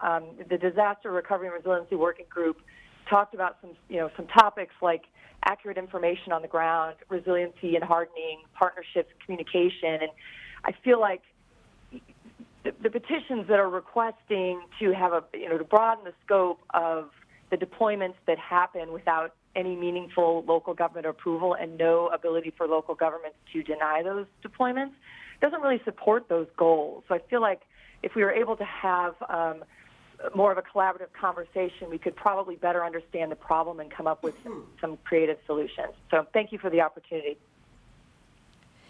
Absolutely. I would actually, if I understand the proposal right now, Larry is proposing to create a ad hoc working group, for lack of a better word, to discuss specifically how industry and the municipal rights of way can work together to achieve the common aim of a resilient infrastructure and communications, and the tower companies as well. I would be interested if anyone else has thoughts about that or any opposition to creating that subgroup. I could discuss it. Yeah. First, I'd like to thank you both for bringing that up. I think we need to have an open dialogue at all times with our partners in municipalities. We have built an incredible network together with approvals for everything that's been built. We have a network that's second to none, so we can do it together. Whether it's through the BDAC or not, I'm kind of agnostic. I mean, we could do it separately as well. I'd be happy to sit down with folks and bring in representatives from all of our members that are interested in joining to have that discussion. Just on the facts of the case here, just to be really clear, I think Ken made this point earlier that we are not talking about new rules. We are not asking for new rules with regard to local municipalities. Just to be really clear about what we did 2 petitions. One of them was a petition for rulemaking regarding federal rules that affect the treatment of compound expansion. Some of that does affect localities. That we'll have a year to discuss. But the other thing we've asked for is a declaratory ruling on existing rules that are mere clarifications. Maybe they're major clarifications. I shouldn't say mere. But the law is Section 6409. And the Commission, on a bipartisan basis, unanimously in 2014 established rules that, by and large, most municipalities are abiding by. And they're recognizing that if you've already zoned something for wireless, that you can put additional equipment co-located on it without any need for additional zoning, and they'd go through the regular permit process. The FCC has set sort of standards for how that's implemented that are very strong in 2014. And some municipalities, and I believe it's a very small number, and that's why this might be a good subject for dialogue, I think are trying to do workarounds, ways that clearly frustrate the intent of the law and of the regulations. But by and large, most municipalities are, I think, complying and recognize this. And just to respond to your point, Nancy, and I'd love to sit down and talk with you about this, and I welcome the dialogue, but you said that local governments cannot deny. That's actually the statute. The requirement of Section 64.9 is that a municipality shall approve and may not deny. You actually, under the law, this is passed by Congress on a bipartisan basis, implemented by this commission on a bipartisan basis, to say that you have to approve something if you've already approved it, and then the FCC put some boundaries around it that now people are evading. And most people aren't. So I think a dialogue is welcome if we can host it, if we can do it through BDAC, whatever the mechanism is. And there's a filing now, of course, that's been put out for public comment, so we're going to have a dialogue also through the FCC, through the open notice and comment process. But we really welcome a discussion about it, because I think that in the end, we should agree probably on most of it, I would hope, that, hey, you know, if somebody's trying to co-locate something you've already zoned, you don't have to go through zoning again, you know you have to approve it, you might as well welcome broadband in your community. And the reason it's important in the context of this group is that these are deployments that are going to impact public safety.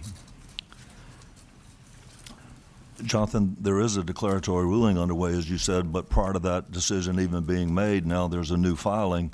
So it would seem that we would give the system a chance to see how they rule on that ruling before, you know, we pursue new legislation. And also, I think that Chris will mention, as an example, in Georgia, where I represent all 538 cities, 2 years ago, we really had a gridlock over a small cell bill. And we worked with the General Assembly to say, let us work this out together. So in the off season, we had my state association, our county counterparts, AT&T and Verizon. We spent about 6 months meeting every other Thursday, and we came to the Georgia General Assembly with a joint bill that passed. And I know Chris will tell you how well it's working in Georgia. The point of that is, when given the opportunity to sit at the table together, we can find common solutions that meet all of our needs. You said there's a few cities, not many, but there's 20,000 cities, and I'm never a fan of legislations that's aimed at one or two bad actors. I think we need to have the opportunity to sit down and vet those stories and hear all sides of it, and then find the solution so that if there are bad actors on any side of this issue, that we can weed them out. So I would like to add one sort of clarification on that comment, and then Kelly would like to say something. The BDAC is here to dive into these tough issues, talk them through, and make recommendations, hopefully with a consensus agreement. And that is our purpose. So we are not really in the business of recommending legislation, but we are in the business of recommending best policies and best practices. Right. And so I do take your point on that. Kelly? I think everyone who has committed their time and either their company's resources or their personal resources to take time out of their professional life and away from their families to come up here and participate in these important proceedings for now these many years. Each one of us is a person of goodwill and wants to make sure that the work we do is for the good of the people of the country. You know, I've enjoyed my time working with Larry and Jonathan and the municipalities, representatives of the municipalities, states, counties, the PSCs, the power company, and I think it's never a bad idea to put together a group of people that can sit down and talk about things in a spirit of goodwill and trying to work things out, and us all work together towards the common goal of, you know, removing barriers to broadband deployment for all of our citizens. So I think it's a terrific idea, and I'm glad you brought it forward, Larry, and I think that I would look forward to working with you on something like that.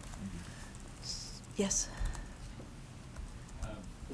I would echo Kelly's Thank you for raising it. I completely agree. We ought to engage in a meaningful dialogue, make sure we all have a chance to visit with each other and hear that out, and really engage in a full discussion and make sure that we're headed down the right path, or see if we can come up with better alternatives. The one question I would have is just the best platform to do that, whether we can do that within the existing working group. And perhaps one option might be to try it within the existing working group and see if we can engage in the dialogue that you have in mind within the structure that we already have created before actually going and creating a new working group. But with that slight caveat, which I think is just more of a procedural issue than anything else, I think we should absolutely engage in a meaningful dialogue. I would certainly respect the will of the chair on that. It just, hearing the issues this morning, it just seems some of them were sort of outside the disaster response and recovery, and that's why I just thought perhaps a subcommittee might work, but I'm open to and defer to the judgment of the chair. Does anyone else have any thoughts about that? Yes. Well, one of the issues is co-location on lighting poles, and that really doesn't have anything to do with disaster recovery. I mean, that's just whether you believe your definition of lighting, you have a utility pole includes lighting or doesn't. Right. And it didn't come up in 2 years on the original BDAC, and now it's being raised at this point. But it's Yeah, I certainly- think early on in the, sorry, I didn't mean to cut you up. I think early on in the original BDAC, we said, well, we're not talking about lighting poles, and that whole thing was left out of the discussion for that, on that basis. There was a reason for that. So now we are talking Yes, about lighting poles. Now it's in one of the petitions, yes. Okay, so then here's my thoughts, and I'm open to disagreement. My thought is that the issues are bigger than the disaster recovery group. I think that we're hearing generally a positive result for creating an ad hoc subgroup. That's something that I can approve, but that will need to be, approved by the FCC as well. But let's assume that is something accepted, and the purpose of the group is to bring key stakeholders together in a conversation to try to reach common ground on some of these issues, lighting poles, infrastructure, whatever those issues may be that sort of overarch the other three groups that are currently underway. I guess I will ask for a show of hands. I know two people who would like to serve on that committee. I don't know if other people want to. This is more than completely voluntary because it's not even an official committee. So you can either email me, or if you want, we can do a quick straw poll right now of who wants to be on it. I would suggest that we do appoint an ad hoc chair and an ad hoc co-chair, and this is what you get for speaking first. I'm going to give it to Larry and Kelly. You guys can co-chair that committee. All right. Alabama and Georgia. Yeah, You got it, exactly. baby. Here we go. Roll Tide, the South shall rise again, right? No, not at all. But anyway, yes, so if you guys will co-chair that, and then if people want to serve on that or be a part of that, please let them know with a copy to me, and we will have that. I would really just personally like to say that we need to have representation that is balanced in the committee. So I would like to limit the size, but I think that it's fair to have, at least two from everybody, but I'd like it to be balanced so that everybody's voices are equally represented. Okay? Absolutely. Can I just Yes, add real please do. quick? Please don't start any work on this until yeah, no. the FCC takes this into consideration. It sounds like a great idea, but we have other, balls in the air that we'll want to Sure. look into. So I will report back to everyone Okay. before the next meeting at the latest. No, it's too late. At the latest. Okay, well, Certain times, things move a little bit slower in the government. I will endeavor to get response as quickly as possible. But ultimately, we'll have to go through the chairman's office Not- before we can do right. anything. No, of So- course. Yeah, the chairman will have to approve Right. the creation of the group, but it shouldn't take 6 months, no offense, so I'm just saying. Point taken. Okay, but anyway, and that's why we had the entire discussion last BDAC about shot clocks. But I'm sorry, bad joke. All right, so we move. Thank you. All right, so now we will move on to the next report, which is the Increasing Broadband Investment in Low-Income Communities Working Group presentation. And Tom Free and Claude Aiken. Thank you, Madam Chair. And Justin, nobody puts baby in a corner. You've got me over here, so hopefully, right. All right, thank you. So, thanks to the committee. Certainly, I wanted to start my presentation by telling you that I, on a personal level, feel very inspired to be here amongst the group here of professionals. Kelly, I think you said it best. The people that are here are taken away from their times of professional and personal obligations to be here. So I think we're all here for goodwill, and certainly it's an inspiration to be amongst you. Also want to thank Chairman Pyle, obviously, for his vision, and certainly the honor of being a party to this committee and the good work that lay ahead for us. Also want to recognize Chairman Bowles, and she is a fixture. I don't know how she spreads her time amongst all these groups, but she has been ever faithful, as I'm sure Claude would echo, in her commitment to our group, as well as obviously Justin, Zach, and looking forward to working closer with you, Belinda, our FCC delegation. Matt and Megan as well have been detailed to our organization, or to our subgroup, and we're grateful for their support.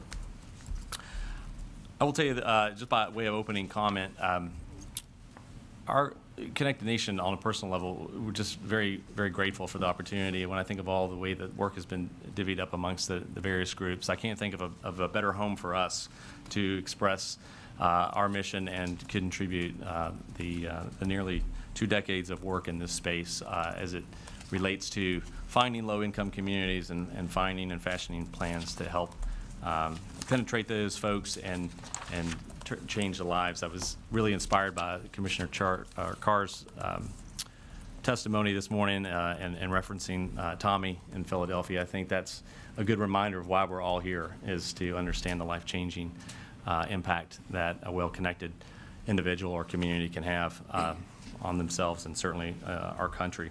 So it's very inspiring. That's the kind of fuel that I think gets my team up in the morning and going in about the course of their day. And I am honored to be a part of this group and leading this working group, because I see in those members a similar conviction. So it's very gratifying. I'm going to recognize my partner over here on the very end of the table, which is a great metaphor because between the two of us, we're covering a lot of ground right now. So Claude Aiken from WISPA, Vice Chair, a few comments. Yeah, no, thank you, Tom, and thank you again for the opportunity to be here. It's we'll try to move fast here, so we'll just echo the inspiration and being excited for the opportunity to be here and to co-lead this group that's focused on an incredibly important issue. It's last time this group was chartered, I was inside the FCC, so grateful for the perspective and experience around the table on a different side of the coin right now. So thank you. Back to you, Tom. All right, great. All right, so a little bit about our group. I will tell you, we have a little bit of ground to make up. Like I said, it's hard to follow Dr. Thacker and Letitia, but we are off to a good start. I'm glad to report that our organization, while we have been a little bit slower out of the gate than some of you, I feel like we have really kind of powered through our forming and norming stages now, and I feel like we're in a good spot. We're, even in the last several weeks, have been marked by some great progress here. So more to come, but I think we have a pretty substantive update for you today. And I also want to open by saying we are, this group in particular, as much of a sponge as we can be. Culturally, Claude and I, from inception when we started planning this, was we wanted to expose this working group again, and it is representative of many talents and many experiences, but we also wanted to bring in as many subject matter experts from the outside and speakers to help inspire our work and inform our work and pressure our work. And so that invitation is extended to you all as BDAC members as well. Please don't be bashful as you see areas for exploration or further detail. We would welcome that participation, whether you're an official member of our working group or not. But a little bit about our official group. We are comprised of 20 people. That breaks down, if I go by the numbers, we've got 12 members of the full BDAC that are represented here on this committee here. We are also joined by, we looked at it, we have 12, I would say, that kind of fit inside the industry or provider type of vein, and then we have 8 that represent more the community or government-facing type of entity. So we have a great balance there. I commend the selection committee for striking that balance and making sure that it didn't, that at least the representation was above reproach there. So I think they've done a great job striking that. I think you'll see as we look to divide the work amongst the subgroups that we were also attentive to that dynamic. We also are privileged to have not only a former FCC official here with Claude helping steer our work, but we also have 6 returning BDAC veterans amongst our working group. So that's always helpful as well to make sure that we know paths taken heretofore and also keep us out of non-productive discussions there. So great to have their contributions. We also, I would say, aided by 4 very strong and contributing alternates, and I wanted to make sure we took a minute to recognize them. We have Jordan Goldstein, has just been wonderful, in fact, as a vice chair of one of our groups. David, we also have Anthony Leave, alternate for Mark Gonzi. We have Joe Tiernan, who is an alternate for Karen Peterson, and we also have amongst our team now, Jane Builder for Tom Ellefson. So great to have your contributions as well. A little bit about our charge. In brief, it's to develop recommendations for the Commission on new ways to encourage deployment of high-speed broadband infrastructure and services, including at least 25 meg 3 meg upload fixed and high-quality mobile broadband service to low-income communities. That is further expressed in 6 areas of focus that have been laid out for our group. And while this initially seemed like a logical place to organize our team to do deep dives on each of those areas, we quickly realized that that was spreading our seed a little thin. So I want to credit Christopher Yu with the great recommendation to streamline that a bit, and we'll get into that, a little bit of the organizational logic as we explore first our areas of focus. So with that, I'm going to ask Claude to walk us through a little bit more of the finite details of how that larger scope breaks down into 6 areas of focus. Sure, thanks, Tom. So as you can see here on the slide, and we were given a number of different recommendations. The first one focuses mostly on regulatory and other barriers to deployment. The second one focuses more on recommendations for investment incentives. The third is about identifying barriers on the adoption side of the equation. And then if we go to the next slide, we have yet more charges, including a recommendation about how we should recommend actions to the Commission to take to increase adoption, as well as in 5 best practices for states and localities on deployment and adoption. And finally, just an examination and explanation of identifying low-income areas where additional reform or action would most increase broadband deployment, and that's more focused on the data side of the equation and less so on the recommendations. Now, how we ended up breaking those into two major groups. One that was focused on deployment, and another one that was focused on adoption. We took the first couple charges and collapsed them together and worked, and we'll proceed in that fashion.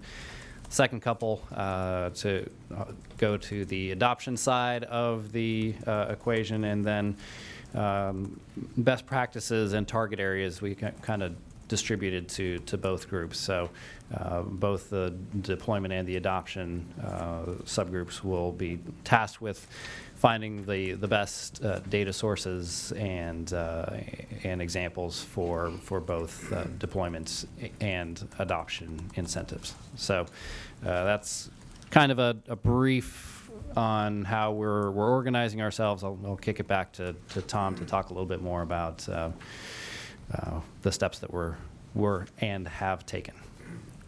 Great, thank you. And just a note, I want to make sure we underscore the fact that this group was expressly charged with not entertaining recommendations that would begin to bring alteration to the Commission's USF program. So that has been expressly underscored as out of scope for our committee's work, although we tend to butt up against it on occasion and have to remind each other that is beyond our purview. So. And also further, and I think this is a similar charge to other groups, Letitia, yours as well, is we needed to make sure that we are doing treatment to the urban versus rural contexts for these strategies. So that is an ever-present element that informs our discussion. As far as launch activities, I mentioned we initially started with a spread defense where we had 6 areas of focus, and we were busy toiling at that. We said, well, we're not going to get anything done if we continue to gear at that level. So through, like I said, the great recommendation of Christopher, we reorganized and streamlined into 2 groups. I think we have made marked progress in the time. And so, but with that said, we kicked off our formal work group meeting on July 31st.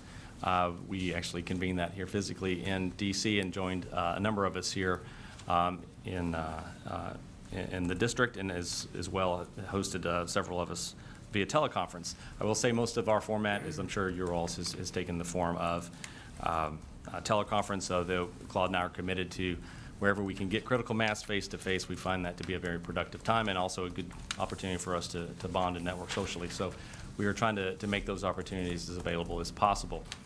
The group's work right now is measured in weekly steps. The way we do that, we alternate the subgroups every other week, and then on the off weeks we have the full working group. So what in effect we see is weekly progress against our ultimate and universal goal of tendering these recommendations.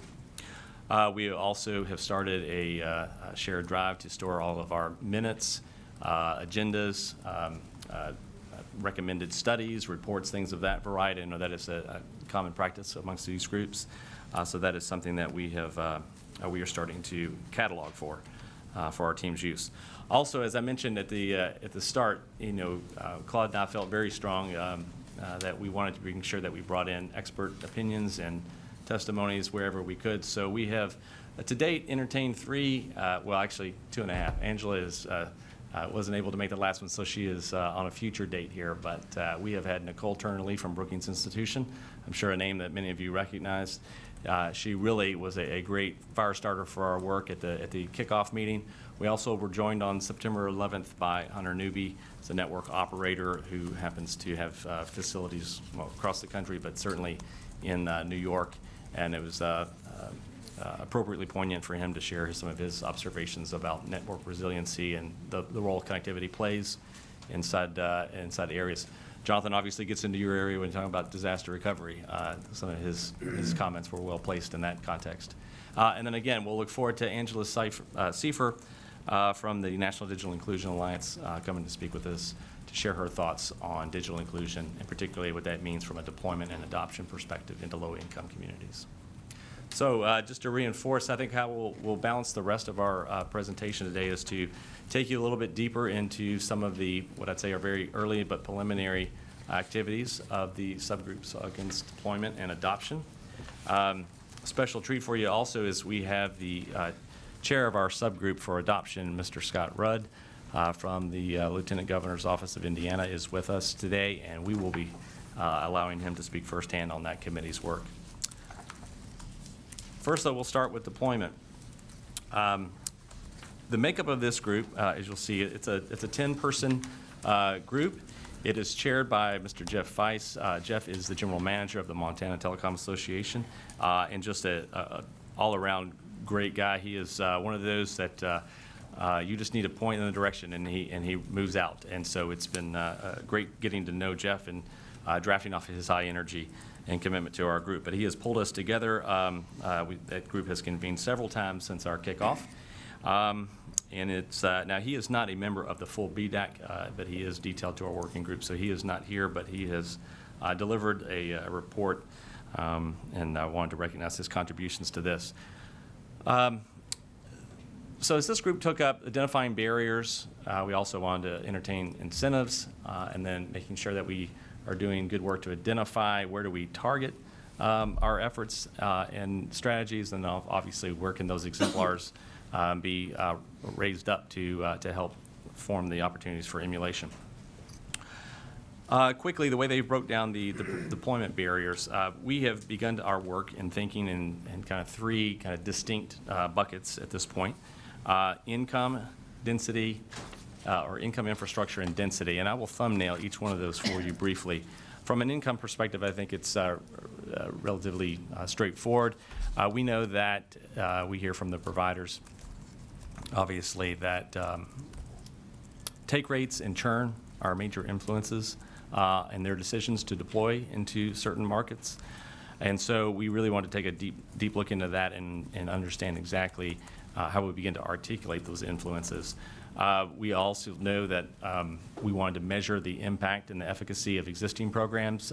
So one of the great things, obviously, is having folks like Jordan from Comcast with us. Their deep experience in their Comcast Essentials program over the many years has been a great contribution. Even though he's on the adoption committee, he's helping inform some of those discussions for us.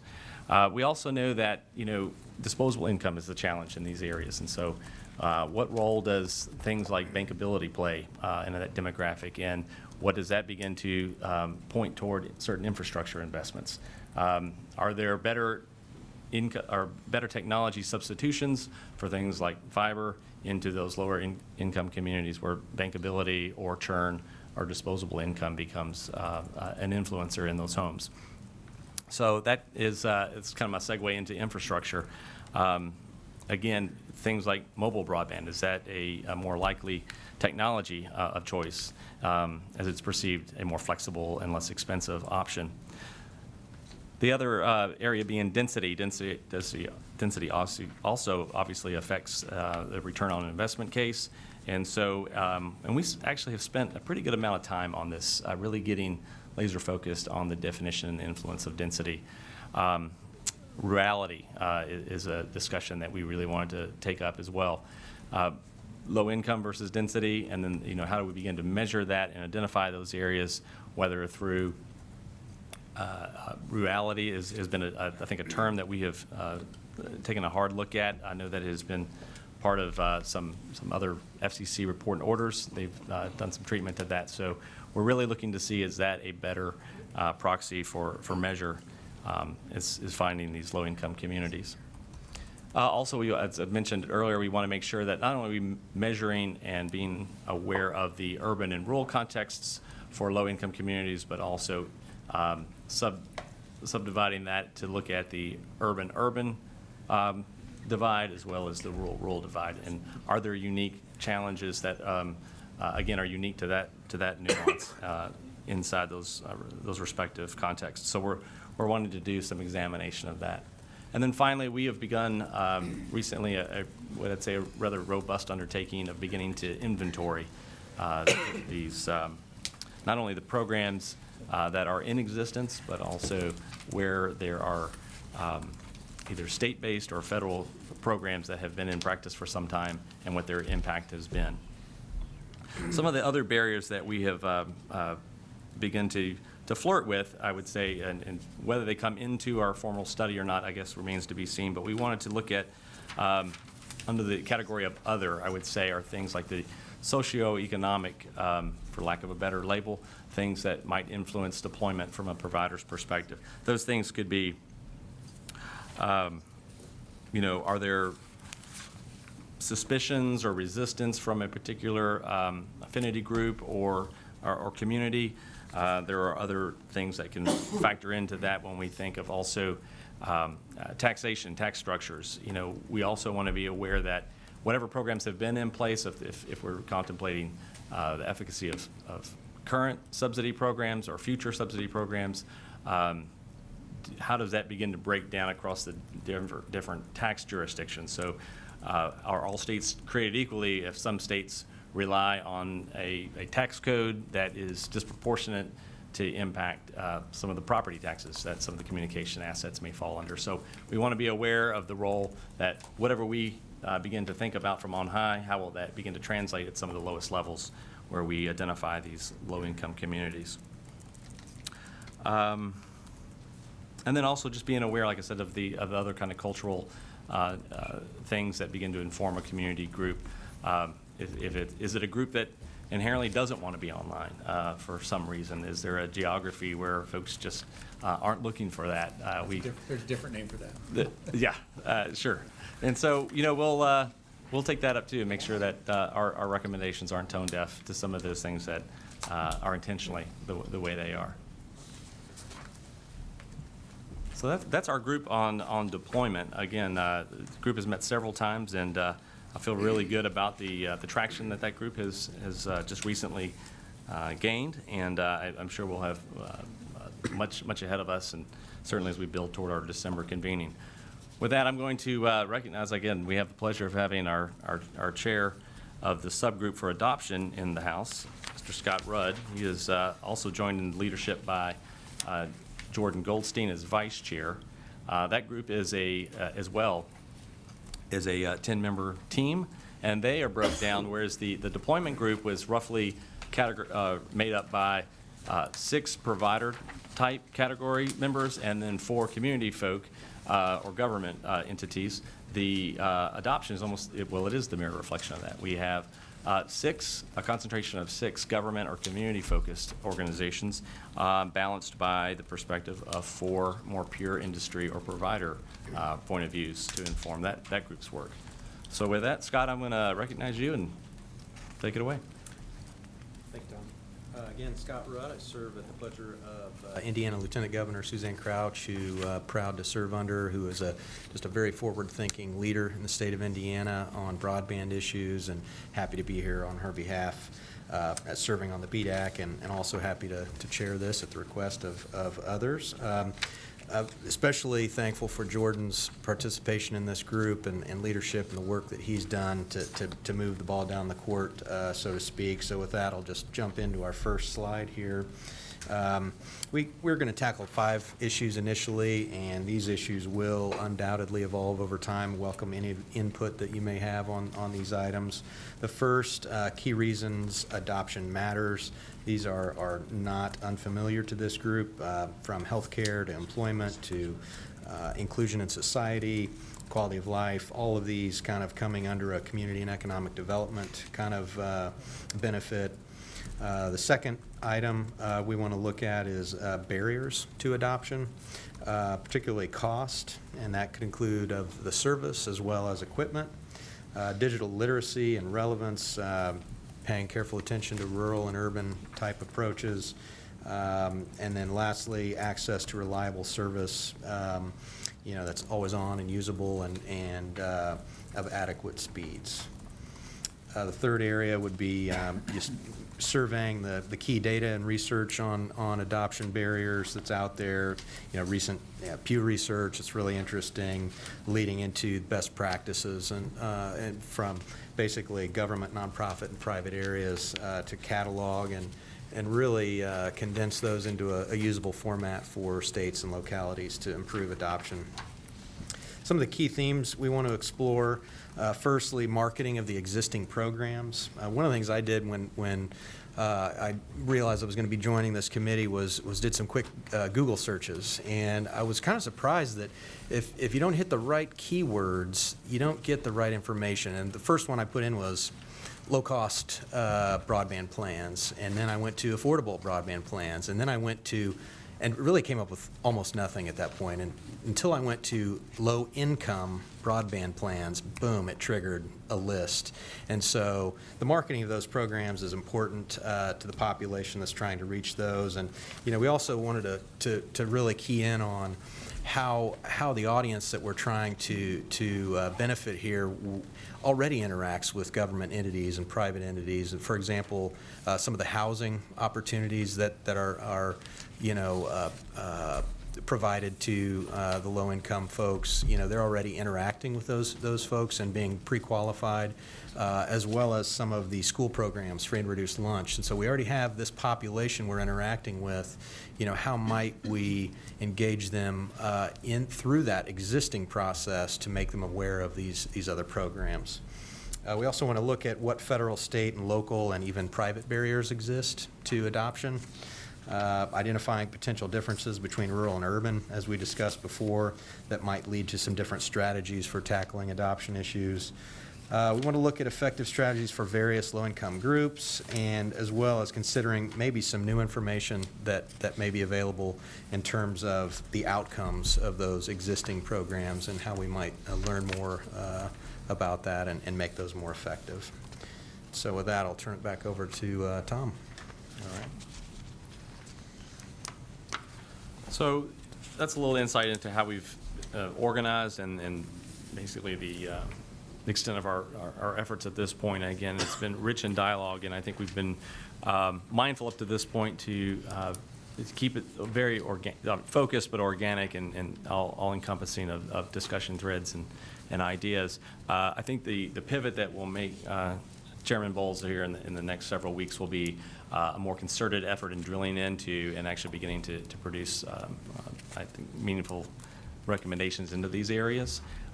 We would obviously seek your assistance in disciplining our focus there if you see us getting far afield.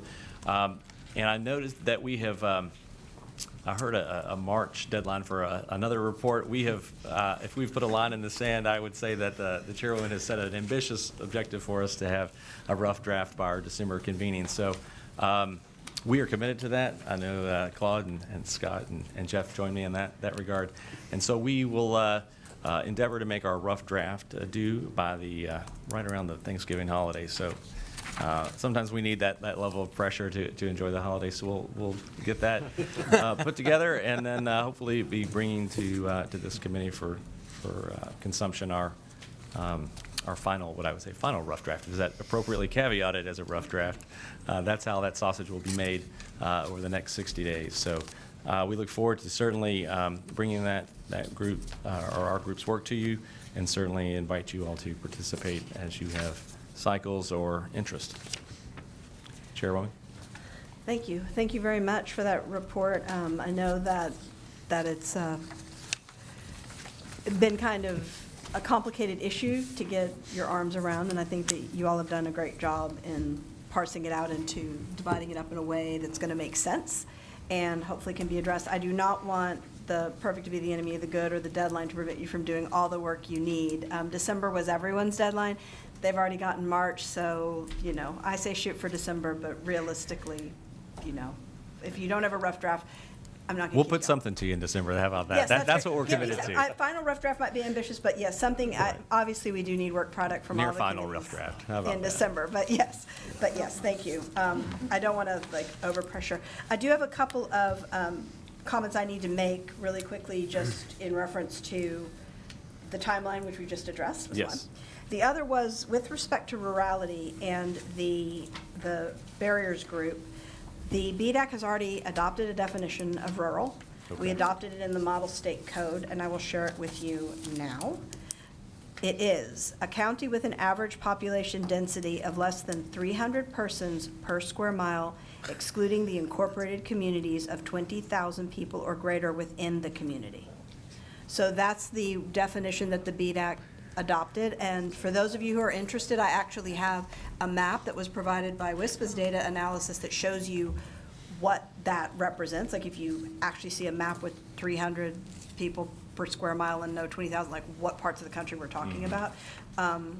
you guys can let me know, but that is the definition already adopted. Perfect. And I think I've said this before, and this group touches on it more really than the other groups, but we already have recommendations that the BEAD have adopted, and we're not going to revisit or redefine things that we've already voted on, because that's just going to be difficult for everyone's time. So I just wanted to let you know that that definition exists there.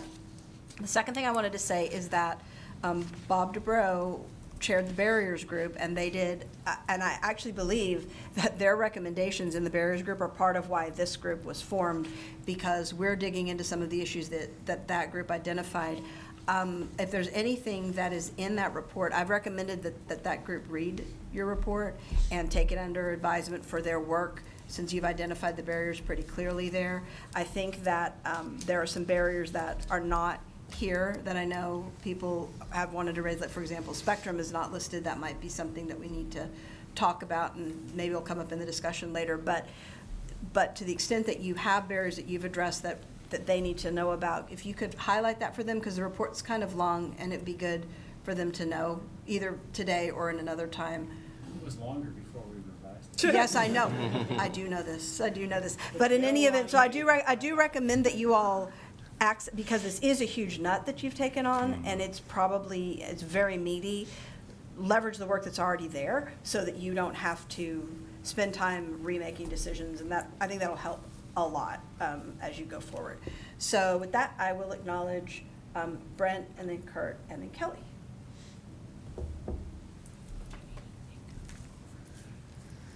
Yeah, thank you. That was great, and there was a lot there. And forgive me if I missed it. You mentioned that the group won't take up USF issues. Is that because it's outside the charge from the FCC, or was that decided as a group? Just No, that was expressed. That's because the FCC has asked us not to address Okay. USF. Thank you. Kurt. Thank you, Madam Chair. Just one, again, great work. I think it's great that we talk about adoption. We were talking about that a little bit at lunch today, and obviously the better you can do with adoption, the more it helps the business case as those of us are looking to push our networks further and further out. So, I mean, you can't really talk about one without the other. I think it's obviously a challenge to be boxed into a corner and not being able to address kind of existing programs in terms of USF, in terms of what's out there. So to the extent you're doing all of that with where you're at, and recognizing kind of the urban challenges and some of the other areas that are kind of the unserved within the unserved is great work. And I think that's I think as a nation kind of where we are today is those last few folks that don't have access today, it's surgical and hard to get to, and I think a lot of that and a lot of the work of this group will help shed some light on that, so appreciate that. I would like to add on the USF point that while we were asked in the last BEAD Act not to address USF directly, we did address it indirectly by recommending a broadband fund, so I don't think it's outside the scope to look at funding mechanisms that are not USF. It's just addressing the USF program in specific is not within the scope of this group. Kelly. First of all, I want to say thank you, Tom and Claude, for taking on this important subject. As Elizabeth pointed out, we spent a lot of time also working and addressing part of these issues with the State Model Code Committee. And I got to tell you, it's the part of this that was the closest to my heart, and the most emotional we got was dealing with these tasks. And I've talked about this a lot before to this group, so I'll be brief, but it should be foremost in our minds that our work here is to make sure, if we do nothing else, that we bring along every citizen and group as we work to remove the barriers to broadband deployment. There are certain things that ought not be acceptable in 21st century America, and in the context of the work of this group, I think it's not acceptable that, and we've talked about these things before, number one, mothers have to take their children to McDonald's to get their homework done because they don't have any connectivity at their house, like we heard about from a family in Memphis, Tennessee, and that kids grow up in a town where there's literally no connectivity whatsoever, such as towns along the California-Nevada border, which we've heard about, and other communities in remote parts of our country. This is the 21st century. This is the United States of America. We're the leader of the world in every other aspect. We need to be the leader in this aspect as well. We have a duty to bring along all of these groups. It's also not acceptable that portions of our own communities, towns, and cities where we live have little to no connectivity. It's unacceptable that there are people that live in our towns and send their children to school with our children, that they're treated differently or their lives are different because simply of where they happen to reside in the community and their socioeconomic station in life. We know that a lack of connectivity puts that portion of our citizens at a significant disadvantage and affects almost every aspect of our lives and their lives, including public safety, first and foremost.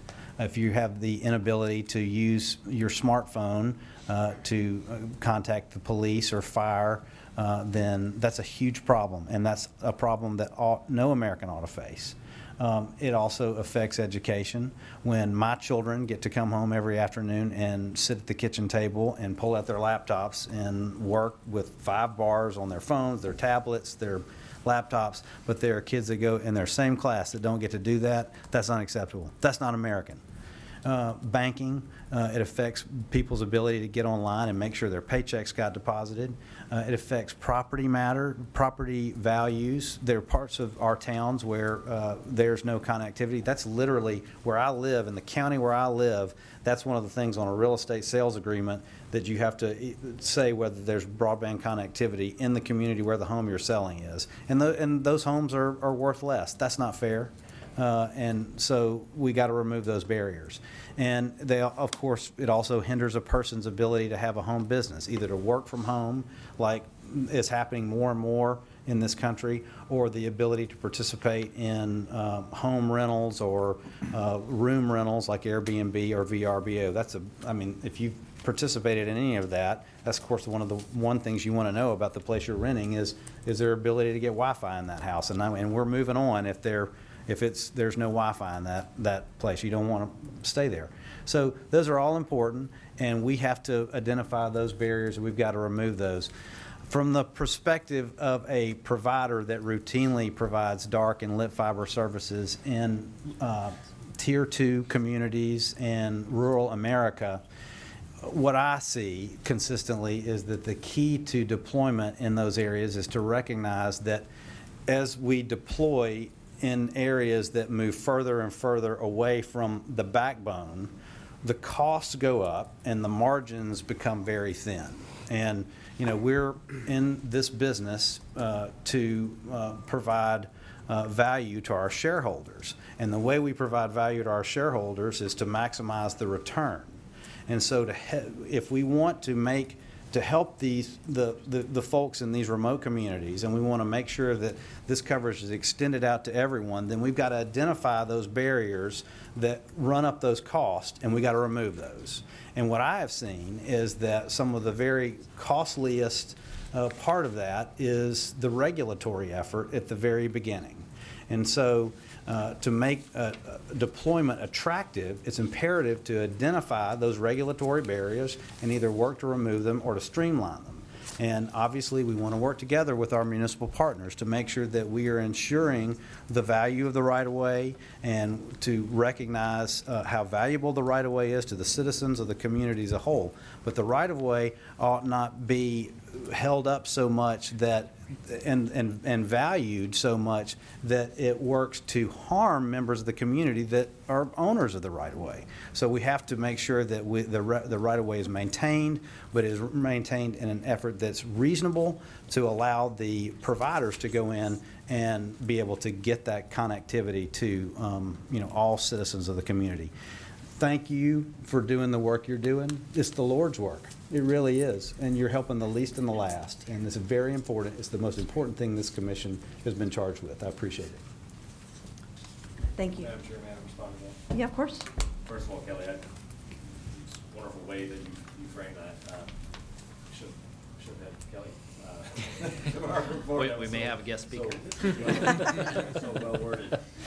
I would say, I think you're absolutely right, and our objective is not, or at least where we're aiming our ambition, is to not meet some or satiate some threshold that is today, but how do we begin to even expand our thinking to future-proof those communities that are right now inside those those barriers, so that we don't get to some threshold and revisit these type of inequities down the road. So that's something that's very important for us, is to not only how do we get to where they need to be on level footing now, but how do we ensure that we minimize those gaps in the future as well. So that's certainly something that's pressuring our thinking as well. Thank you. Kelly, I think you were next. The one thing I wanted to add to what Kelly said, and that was beautifully stated, was that I think that, well, so being from Utah, we're the youngest state in the country, and we've always had a pretty good adoption level of technology. But what comes with that, as you narrow the digital divide, the people that are in that divide, it gets so much worse for those people that are in that crevice. And so even though, you feel good about the number, so you get to a certain percentage, but the people that aren't participating, it gets worse and worse for them because everybody else is participating.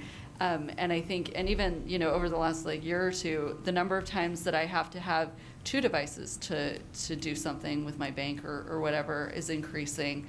And so as those things that are helping our security come forward, I think we just need to remember that it's 100% that we're looking for, because even 99%, that 1% is going to be so far behind, because the number gets bigger of people that are covered, and that people aren't compensating for that 1% anymore because they're feeling good about the numbers that they've achieved. And then the other point I wanted to make is just really, I'd love for that group to kind of look at, especially at rural options in areas where there might not be programs for low-income communities. And I think that's the trickiest challenge, is those areas that you don't have maybe a larger provider that has a low-cost solution. And good luck with that endeavor, because that's a hard situation. Thank you for all your work. Thank you. I think those are some very excellent points that you're making, and just, I 100% agree with you that the percentages is not the way to go. It needs to be 100% has to be our target. If people elect not to be covered, that's their choice, but they should always have the choice to be covered. So with that, I'll recognize Brian. Thank you. There's not a lot more to be said, and I won't be as eloquent as Kelly was. That was great, and I would echo almost everything that's been said here, or everything that's been said here. What I want to offer to Tom is, so my members in electric co-ops serve 93% of the persistent poverty counties in the U.S. We know about serving rural areas, and electric co-ops have been very, very creative in helping these low-income individuals keep the lights on. So we have some folks inside our building that are pulling together information on the many things that electric co-ops do to help them pay electric bills, and I think this could be informative to your subgroup. So once I get that pulled together, we'd love to come and talk to you all and give you that information. We'd love to have you. Thank you. Thanks so much. Just some thoughts occurred to me as I was reading through some of the material on adoption. The barriers listed: cost, digital literacy and relevance, rural versus urban, access to reliable service. It got me thinking about, cultural differences among immigrant communities, especially, older women of a certain generation who are from immigrant cultures, who maybe don't go outside the house as much because of differences in language barriers. I think Pew and others do great research on a lot of things, but when I've looked at those, they don't always capture some of these things. I think as you're doing your research, maybe, talk to a community leader in the local Chinese or Vietnamese community and find out who has broadband in your community or doesn't, and how could you access some of those people under the best practices, government, nonprofit, and private. What about adding churches and adding other religious institutions to the list? From my own background, a lot of the original social networking, as my family likes to call it, was among the cultural association, and associations like that would never appear on formal lists of nonprofits. So I'm just encouraging you to think a little more creatively about how you think about the adoption issue and how you do your outreach. Yeah. I think that's a really excellent point. And I think that we make a lot of assumptions in this country that may not be culturally accurate, whereas that issue of certain demographics, particularly women, not accessing the internet, in the United States, some of the 54% of people accessing the internet on a regular basis are women. Internet uses among women in general is higher in this country, but we don't think about it in terms of the cultural differences, and there may be lessons to be learned of how that is being addressed in international communities, in other communities in Africa and Asia, where they are addressing exactly that issue of how do you bring these women online, and there might be something there to look at. So thank you for bringing that in. All right, Brian, do you have another comment, or is that from before? So are there any other thoughts or comments? What about on the phone? Hi, Madam Chairwoman. Melissa Slauson from GeoLinks, alternate for Skylar Ditchfield. May I make a comment? Yes, but can you, you might need to articulate a little bit. It's kind of fuzzy and the call's not very good. Oh, certainly. Hold on 1 second. Is that better? Yes, I yes, hope so. thank you. Oh, great. Okay, sorry. Technology. Well, so hi. Thank you very much. Forgive me. I had to drop for just a moment and come back.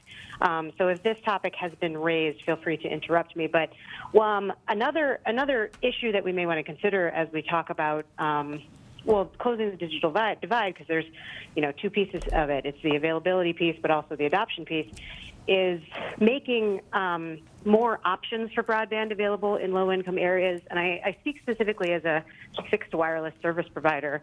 Access to spectrum in these areas, and both urban and rural areas, would help us compete on a different level and provide additional service options to low-income communities, and not just us, but other service providers as well. So as we continue the conversation, I'd like to include the topic of availability of spectrum, just to be able to get internet to these areas, in addition to working on adoption issues. Great, thank you very much. Tom, anything else you want to add to? No, just acknowledging that comment. All right. So are there any other comments to this report? I think these issues are very meaty. And like I said, if you'll let them know areas of your report that they should particularly focus on. And great work, really appreciate it. I have to commend all of the working groups. You all are doing amazing work. To use Kelly's term, you're doing yeoman's work to get this done, and it does make a difference. I know I said this last time, but the state of Arkansas adopted a broadband fund that came directly out of the state model code. There are changes that are happening all over the country that is the direct result of the work that you all are doing here. So I know the FCC is listening, as Commissioner Carr said, and so this is not going into a vacuum and doing nothing. Everybody is paying very close attention to what comes out of this group. So I appreciate everybody's attention to it and all of the work that you're doing, because you are going to make a difference, and we are going to move the needle to broadband deployment in this country. So with that, I'm going to open the floor for new business, general comments, or anything anyone would like to address. Okay, so now I'm going to do a little bit of housekeeping. First piece of housekeeping is don't get spoiled. This seems really great, and these meetings are really nice, but these working groups have not dug into the deep work, and you're already seeing in the conversation about disaster recovery. So you can expect maybe when the reports start coming out, you can expect these meetings to actually last until 5 and maybe even being 2 days long. So just for your personal planning, don't get used to leaving at 3:30, because it's probably not going to happen too much as soon as the working groups get more substance behind them. The second thing is that for those of you who RSVP'd to the New Zealand ambassador event this afternoon or this evening, the address is 27 Observatory Circle Northwest, and that is the New Zealand ambassador's house. If you want to go and have not RSVP'd, tell me and I will text Holly and see if she can get you on the list. But otherwise, I hope to see most of you there, and I appreciate all of your work. With that, anything you have to add? Nothing else for me? All right, with that, we are adjourned. Oh, sorry, yes. Can you confirm when is our next meeting? Yes, it is December 1st and 2nd? 2nd and 3rd. 2nd and 3rd, December 2nd and 3rd. That one is scheduled, December 2nd and 3rd, and Justin and I will talk, and we will go ahead and try to schedule the next two, because Justin's trying to get them scheduled out in advance, which I greatly appreciate, which has been extremely helpful for planning purposes. They will be all scheduled for 2 days probably, but we'll let you know ahead of time if it's only going to be one. Is that roughly March or? I think Justin is thinking March, but oftentimes we meet in February. It'll be in the February-March timeframe, because we'll want to meet February, March. We'll want to meet sometime in the summer. We'll want to meet in the fall, and then sometimes we meet. We've met either January, February, and then usually in July, in the September, October, and then December time, somewhere around there. So we'll have at least 3 meetings next year. Okay. Okay. Anything else? Anything on the phone? All right. We are, oh, sorry, Michael. Oh, chocolate. Take chocolate. Maybe a little bit less in how government stuff works. What is the purpose of the disclosures that I heard a couple made? It has to do with conflicts of interest, and just so that everybody had to go through a vetting process to serve on this committee, and when you change positions or jobs, then you have to go through additional, you just need to make sure that it's, the FCC can probably tell you, but it just has to do with making sure that it's on the public record who you're representing. And so if that's changed, then the FCC needs to know that, and it needs to be on the public record that you've changed. So in this case, it wasn't really a conflict so much as he changed jobs, so he's not representing the same person. But sometimes there might actually be something that you do in your work that might have an impact or have something to do or be connected, and that just needs to be disclosed. It has to do with sunshine, making sure that everybody knows where everybody is doing. I assume that most of us wear multiple hats. Yeah. But the vetting was already happened before we were appointed, so Yep. it's only if anything's changed since then. If you have a disclosure to make, you would have been told that you need to make a disclosure during the vetting process. So you're good. Like, I'm on the BCAP board also, Broadband Cable Association. It's fine. Yeah, that's fine. That's totally fine. Yeah, it's things that might be perceived as a conflict, so you want to raise them before they become a conflict. So that is not one of those things. Okay. And then the second thing, Christopher, I don't mean to push your, but I need your help. If I take this stuff home, I'm going to get fat. So please, if I brought too much, I guess we'll let it for the skinny guys that are sitting here to take. And government's very Yeah. hungry. We'll eat it. I want to thank Michael for procuring the chocolate every meeting. It has been a lifesaver for me personally, at least twice, where I would not have made it through some of their marathon sessions without the chocolate. So I appreciate it, and it's really nice. But take it home. Don't make him carry it on the plane. It's heavy. Thank you. All right. Thank you. Anything else? Chris? You want to share with the class? Just kidding. Okay. How fun those scooters are. Have y'all tried Oh, those they're really scooters? fun, and I won't ride them. Tons of fun. Okay, we are adjourned.